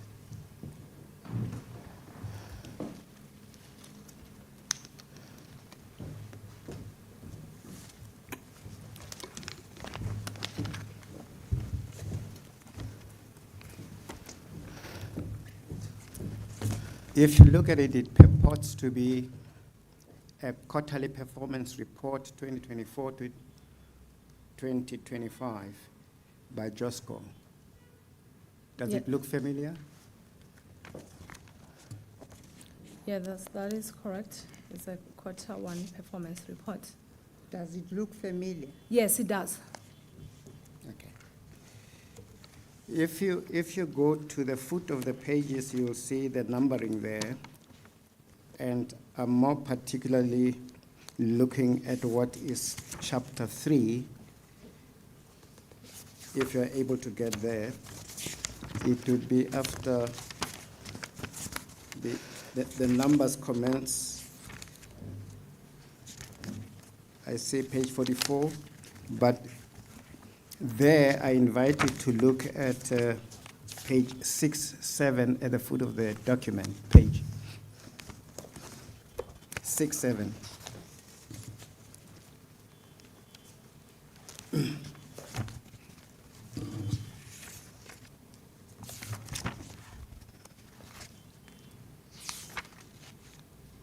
Are you there? I don't know if I am, Mr. Kampe, I don't know. You said page 6, but 6, 7, 67. 67.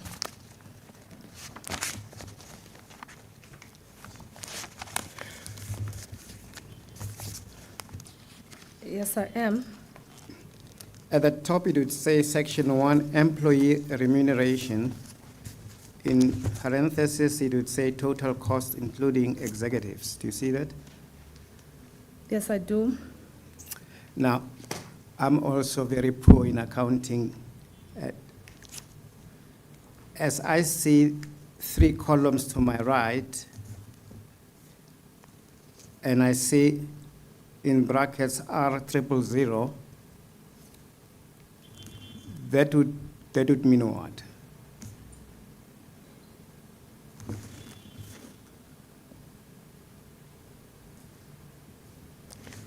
Personnel expenditure, are you there? Yes, I The am. 000 would mean what? The 000, I don't see 000, I see number 3 then. No. Oh, the personal expenditure. Where it's highlighted yellow, Yes, first column, second column, third column. yes. So that will show the personnel expenditure for those, that top management. Yeah, 000 would mean what in Uh, terms of accounting?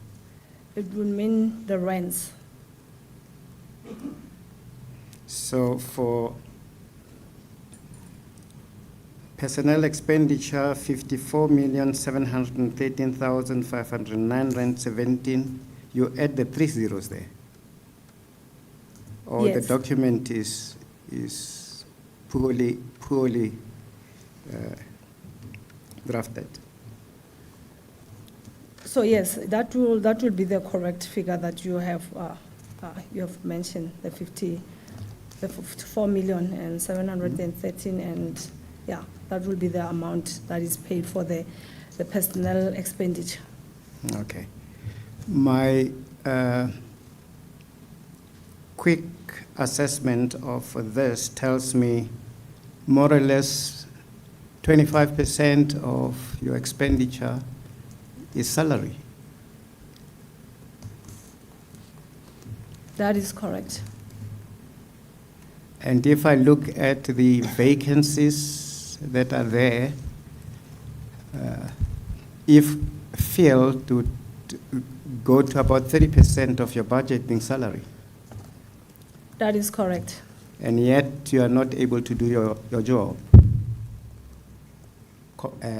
properly. Am I right? Am I right? I don't think you're right. We are, You are the one saying you are insolvent. You can't do your job properly. Am I right? we are not insolvent because we can't do our job properly. It's because we probably in terms of over expenditure on our budget and for the services is rendered, and as well as the issues of the rental collection that we were not being able to collect. All then. of that is your job. Yes, that is correct. So, how, if you have accomplished your job spec, would you be, as you put it, in the red? And hence I mentioned that currently we are turning the corner on that in terms of making sure that we collect the money of services rendered and the measures that we have put in place to ensure that we. Yeah, turn the this is hardly a year in the operation. We know that because Mr. Makula was here. Says he's the one who has come to JOSCO to say, no, we can't continue just giving you money without you collecting properly. You can't refute that evidence, can you? And Mr. Sidumedi would have been quick to correct me if I misquoted the evidence. There is a dissatisfaction with how you're performing. Is that right? That is correct. And performance would relate to the work you have been assigned in terms of the SDA, correct? That is correct. And you have been invited to correct your systems, am I right? That is correct. And when the ball was dropped, no head was chopped, right? That is correct. And that is poor management, wouldn't you say, as a senior executive? That is correct. That there must be consequent management for when the balls get dropped, right? Yes, that's true. And if we argue that that's one area of correction that must happen with JOSCO, I'd be right, correct? That is correct. Now,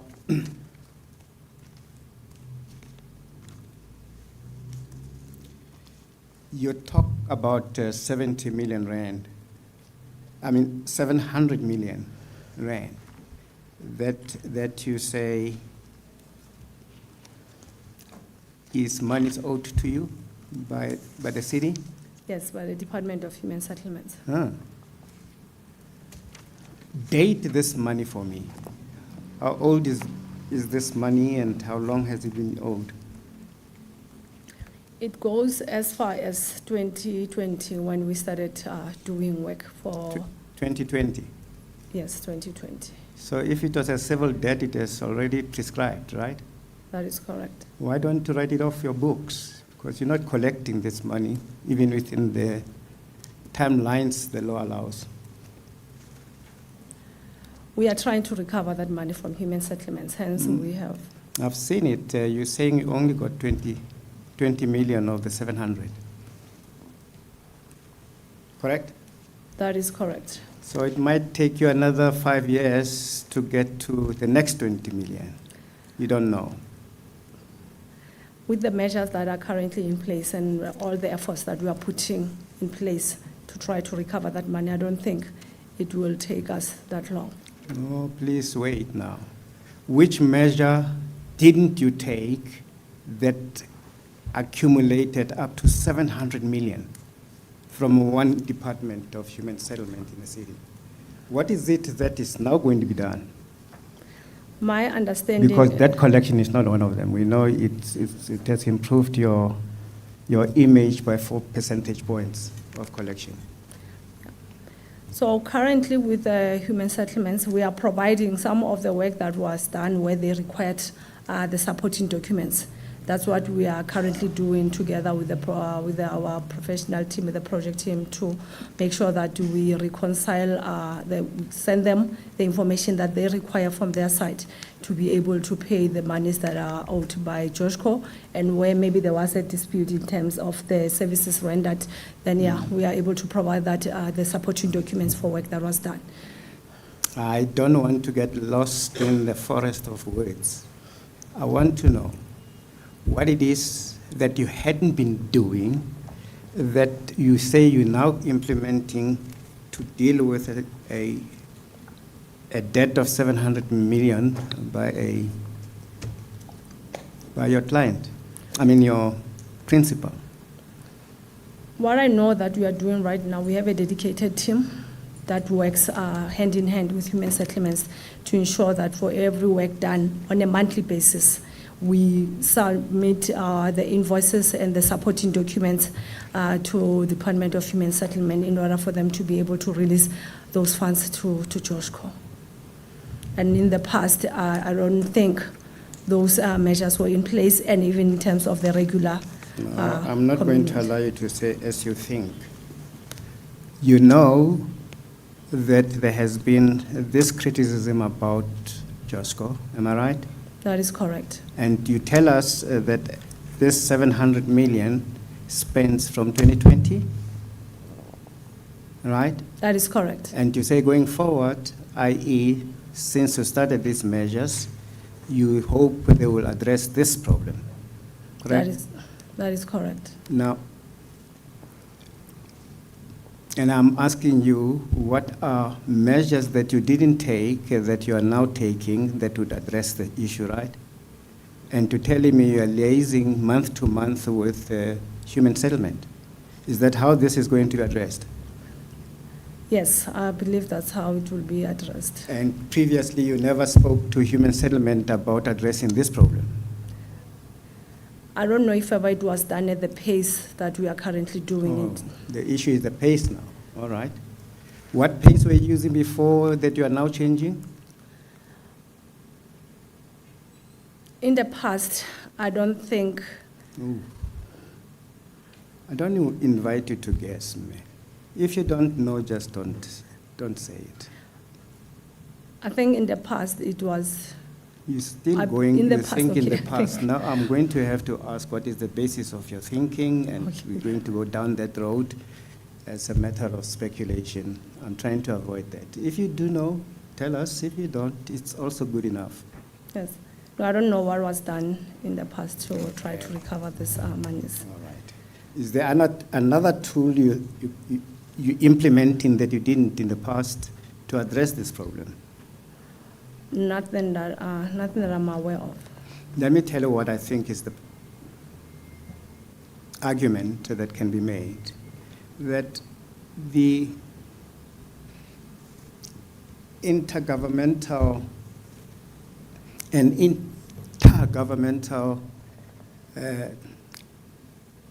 debt history for this country is just a bad reflection.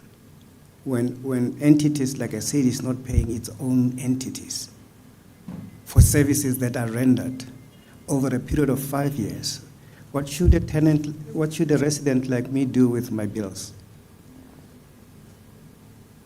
Why should I pay my bills?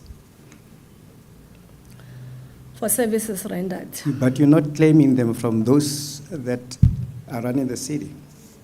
That's the complaint. We are claiming them currently. Okay, you're not recovering them, despite your good claims, right?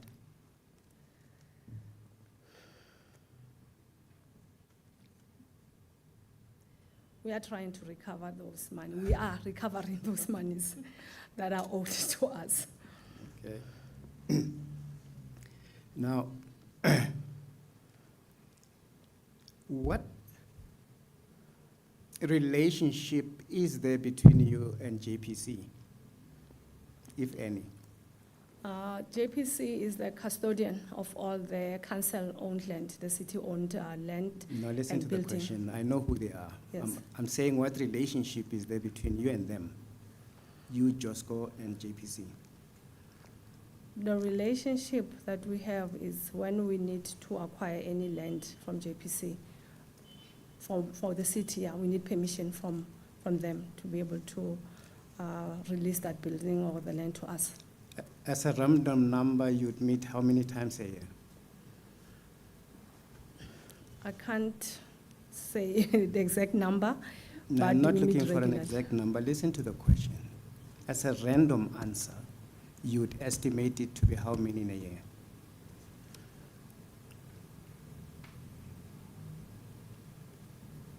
Random number, probably definitely more than 30 times. More than 30 times. Discussing what? Discussing the projects that we, as I mentioned, we need either maybe the permission to build and occupy on, or where we need them to sign some documents on behalf of the city for those land parcels that are owned by the city. And as well as under this new program, we engage now and then, because some of the buildings we have maybe to relocate people to, they're under the management or the ownership of the city. So that's how JPC come in, yes. You've got minutes?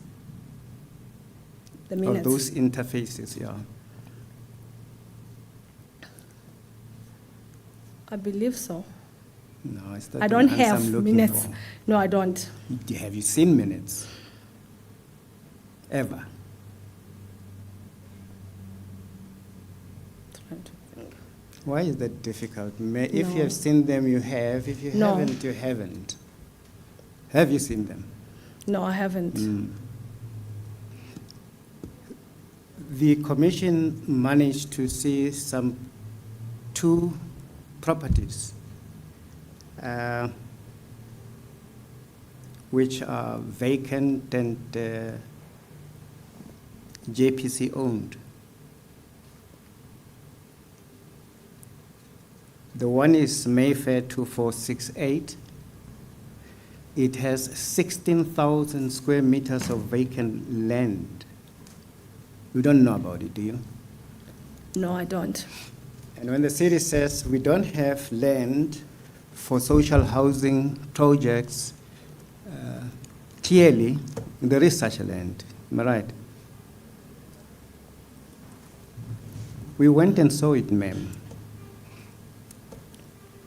I think it will also depend on the land use rights for You that see, property. now you're guessing. And I don't want you to just fathom some answers from nowhere. You don't know about this fact I'm telling you, do you? I don't. it is one of the opportunities, though, if it is factually correct, that could have been explored for social and affordable housing. Am I right? Okay, that's correct. Yes. And we also saw another building, another vacant land at Lenest with 54,728 square meters of vacant land. An opportunity there again, am I right? That is correct. That you don't know whether it was explored or not. That is correct.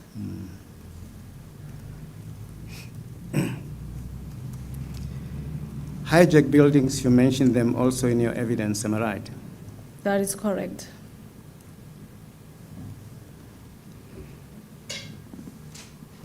Those that fell within your purview as JOSCO, right?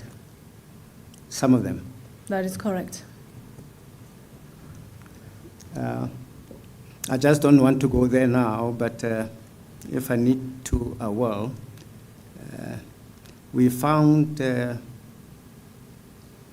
sewer running inside one of those buildings. You can't contradict that evidence, can you? No, I can't. It shouldn't be there if you're managing the building, am I right? That is correct. And I'm telling you that JOSCO was managing the building, and yet it was in a condition of total disrepair to the point that our provisional commentary regarding that building was that it is not fit for human habitation. Am I right? That is You can't contradict that, can you? No, I can't. But somebody must take consequences for this, no? I think, not I think, my apologies. That building is one of those hijack buildings where we say that we have limited access to. I know, for instance, Chelsea building. The plan for Chelsea building was to move after the occupancy, the structural assessment of that building. We are aware that it's not good for human habitation, and we need to relocate those tenants from that building because, yes, it's not fit for human habitation and for us to be able to refurbish. In part, it's because it's not properly managed. We have gone past that point, you and I, haven't I? That's correct. Yeah. And the problem I have with hijacked buildings belonging to the city is that this country has a defense force, it has a police force, it has metro police, it has intelligence divisions. You can name them. Why would a building state-owned be hijacked? What paralyzes the law enforcement agencies of the country to do right there? You know? If you don't, it's fine. No, I don't. I think we passed that. But surely you would support a proposition that says such type of instruments must be employed to address hijacking of city-owned buildings. That is correct.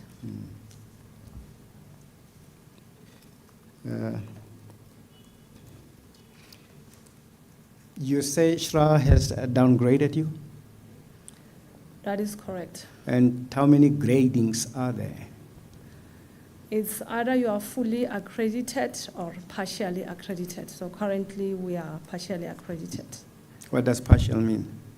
It means that if ever we don't work on some issues of fixing the issues that were raised by the regulator in terms of the rate No, what does it collection. mean to be partially accredited?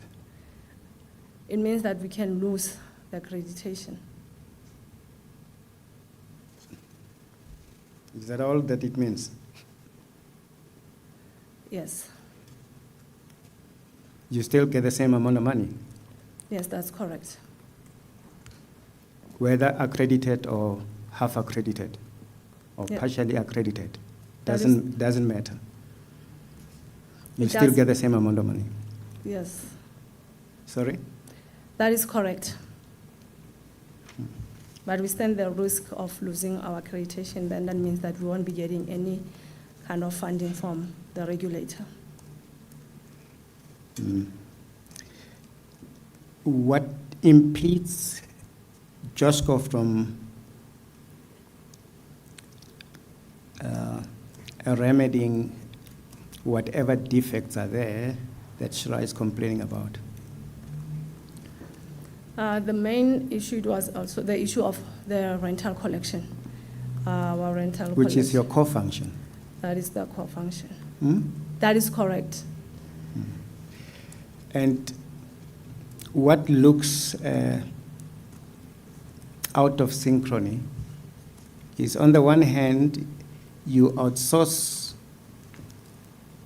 your core competence to third parties, am I right? Debt collection now. Yes, that's correct. And you insource what is not your job to be helping human settlement. Am I right? That is correct. To the extent of 700 million, that is services that are not your core business as a company, am I right? You are doing it through an SLA whilst you are unable to do yours efficiently with efficacy required by Shira. That's a very confusing picture I'm painting there, hey? That is correct. What are you going to do about it? In terms, You can't be insourcing work when you can't discharge your own. in terms of the rental, the revenue collection, it's insourced. So it's we have the revenue department. However, when a debt reaches a certain amount, that's when we hand it over to the debt collecting. So if ever we are not winning in terms of the mitigation that we have in place in terms of the rental collection on that month-to-month basis. I can guess that this debt collector you have now engaged has not been given instructions to go collect the 700 million. Am I right? That is correct. So this outsourced work is not going to help you get this book debt corrected. Am I right? That is correct. Okay. That, Memutebe, are the questions I have for you. Thank you, Mr. Siminya. Mr. Sidumebi, re-examination.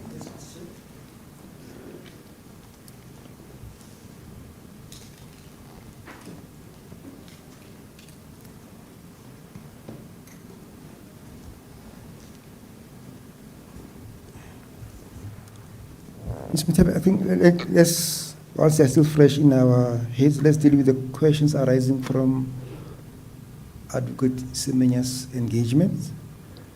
JOSCO, because you are here for JOSCO, am I correct? That is correct. Does JOSCO's mandate, JOSCO, not the city, JOSCO's mandate, does it extend to the homeless? No, it doesn't.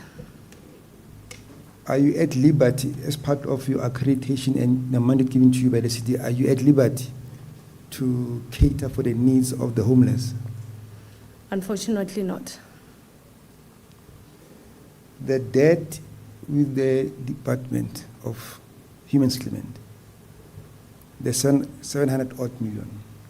In your evidence in chief and even during the cross, you spoke of the interventions that are in place to recover the money.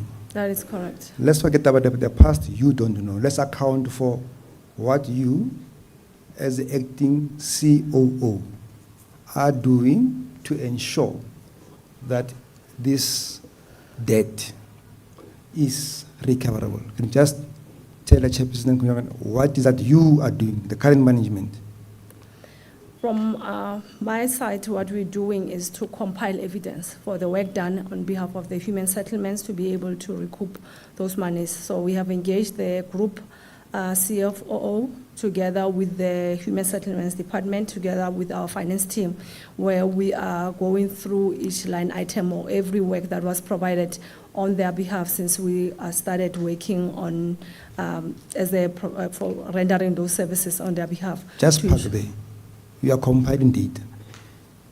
What made you to start? Did the department tell you that they had the data before? Which department? You are saying you are compiling data Yes. to give to a department. In response to that compilation, did the department ever tell you that, no, guys, don't worry, man, we have had these documents before, so why are you giving us these documents? Some of the documents were being disputed, or some of the invoices of work done. So we have to make sure that we provide that information.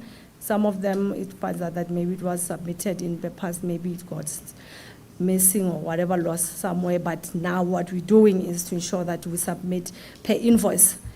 We issue them with their supporting documents so that the monies can be released to Joshco. Since you started that process, has there been any payments towards the liquidation of the 700 million? Yes, that is correct. So there's been payments to bring down that debt.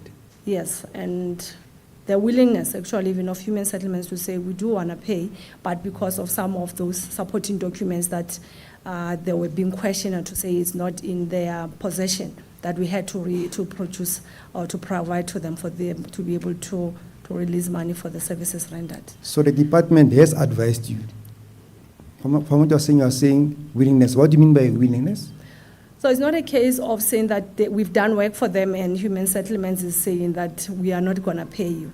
But I'm saying that even from their side, because of work that even now they currently want us to do on their behalf, those monies that are being recovered also to make sure that we salvage the working relationship that we have and making sure that our financial state it's at a better position because of where we are currently of work that was done on their behalf. Correct. This issue of the minutes or the engagements between Joshco and JPC. We have said you've got more than 30 engagements. And the question was put to you that you don't have any minutes of those meetings, right? Remember that? Yes. Has there been progress arising out of your engagements? Forget the minutes. Has there been progress arising out of your engagements with Joshco?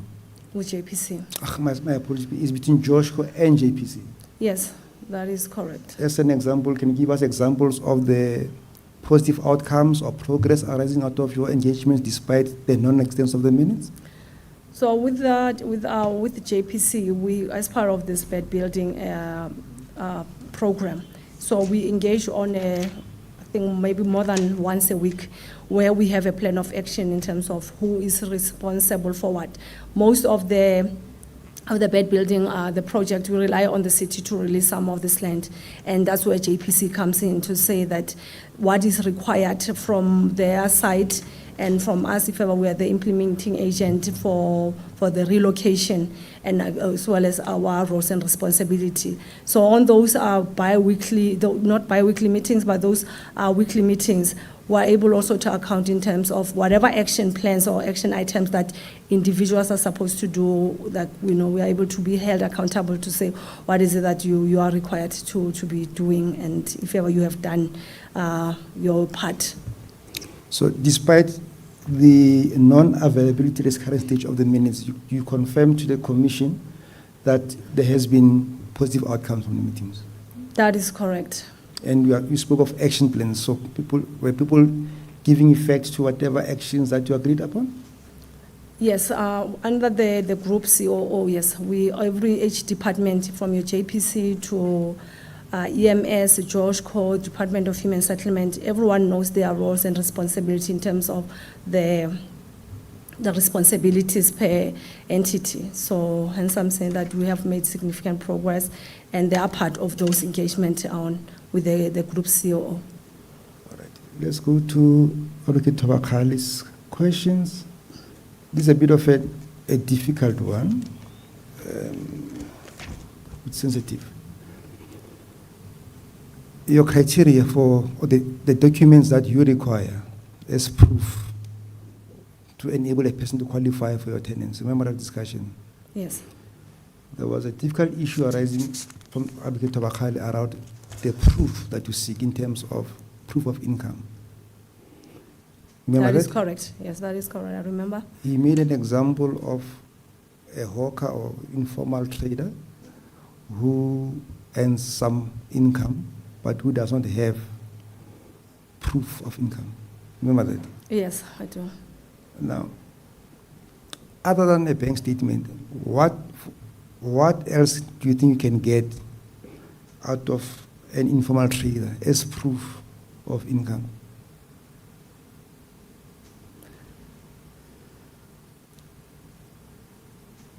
There has to be a proof of, to show that you earn something. So unfortunately, those measures, yes, they might not favor others, but we have to have them in place to be able to make sure that we recover, or the tenant is able to afford rental.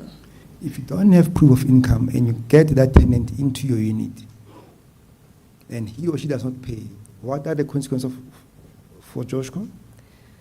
Unfortunately, we find ourselves with accumulating debt, and even if maybe we do put measures in place to that particular tenant to be able to come forth, and then maybe we have alternative payment arrangement, they won't be able to service their debt because of maybe the fact that they are unable to afford rental.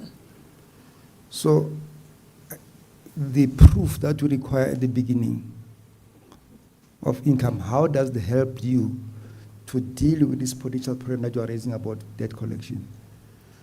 So that issue, it makes sure that someone has a constant or consistent income or revenue for them to be able to pay the rental. However, it goes beyond that, because with these new lease agreements we have with our tenants, we also have to make sure that they sign the non-reversible payment method. So this secures that the tenant does not default in terms of payment, because yes, you might tick all the right boxes when you come in. However, as time goes by, we have realized that that's when the tenants then they default after maybe they have been allocated a unit, and because they did qualify at that moment to be able to pay for rent. Does the requirement for proof of income in any way display and what is the attitude of Joshco towards those? No, let me just rephrase. Your requirement for proof of income, does it in any way reflect your attitude towards those who are informal traders?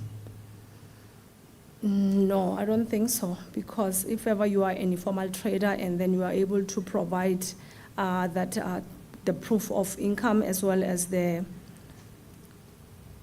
12 months bank statement that we require from you to see that you have that the revenue, like the money, like on a monthly basis, you are able to pay for rent.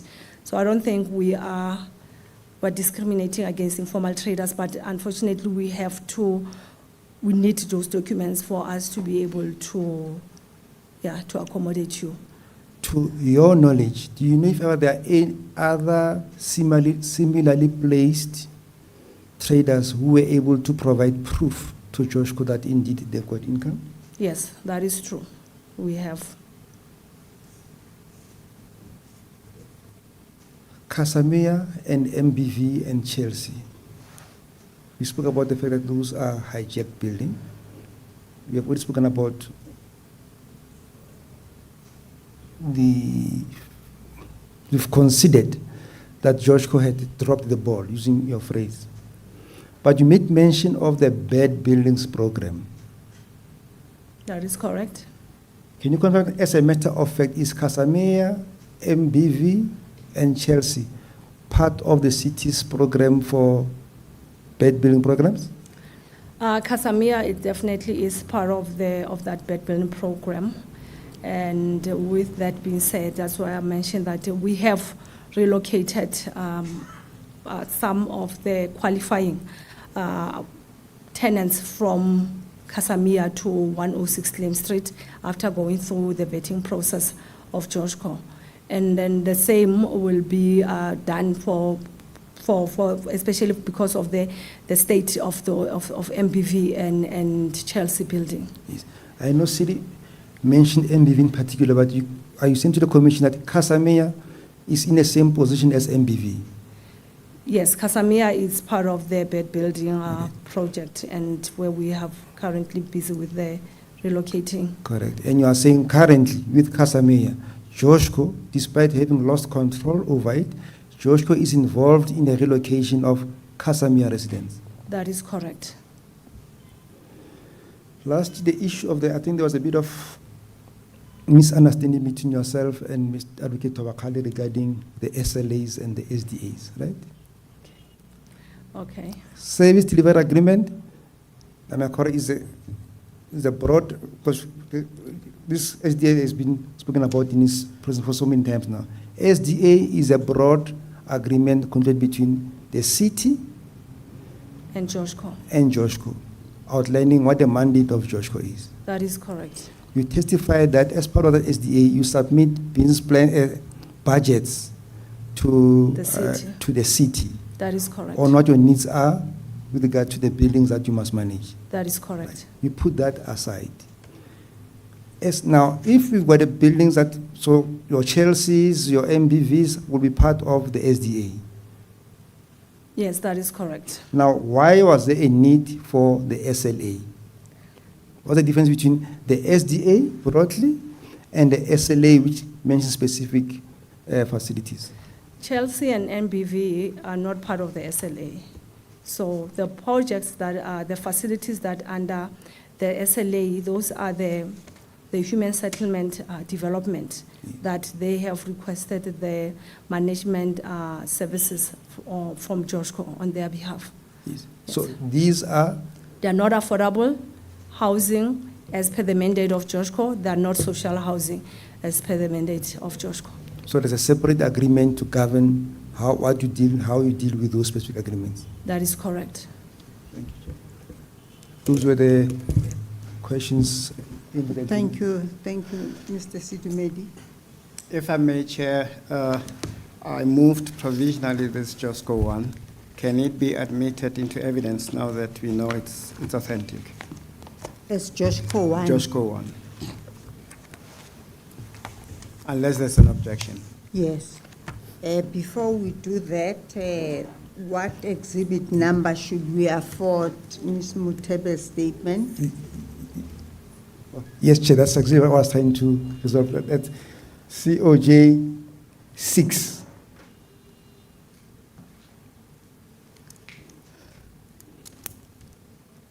So Yes. if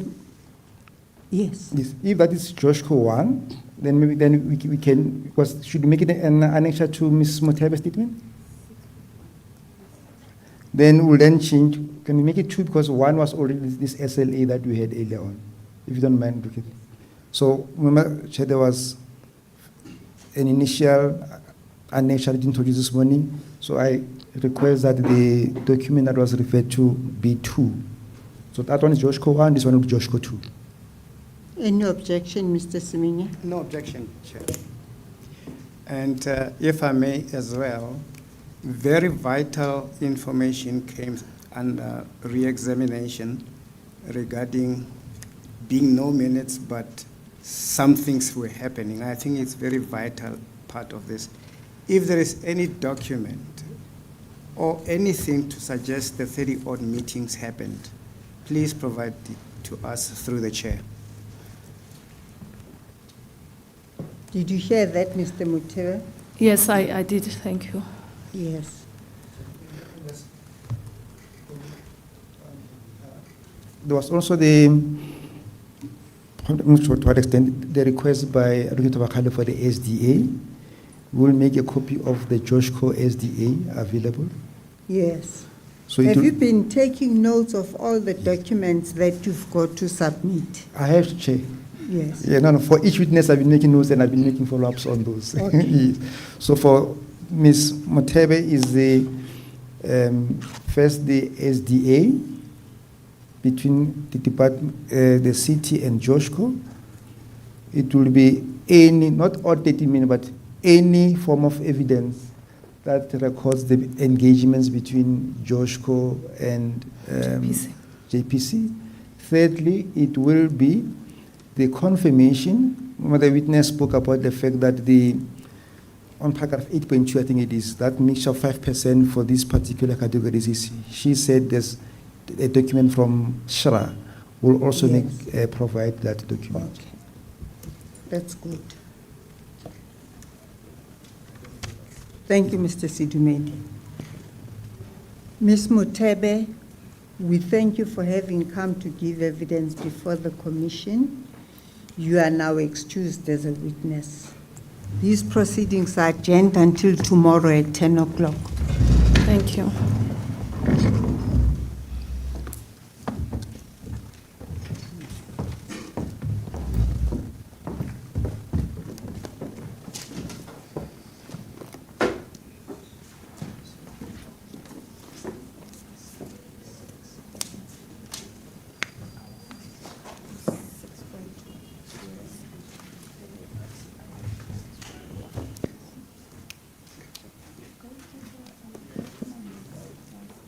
For your witnesses and check who must bring what statement. Yes, but only for the one that you are doing.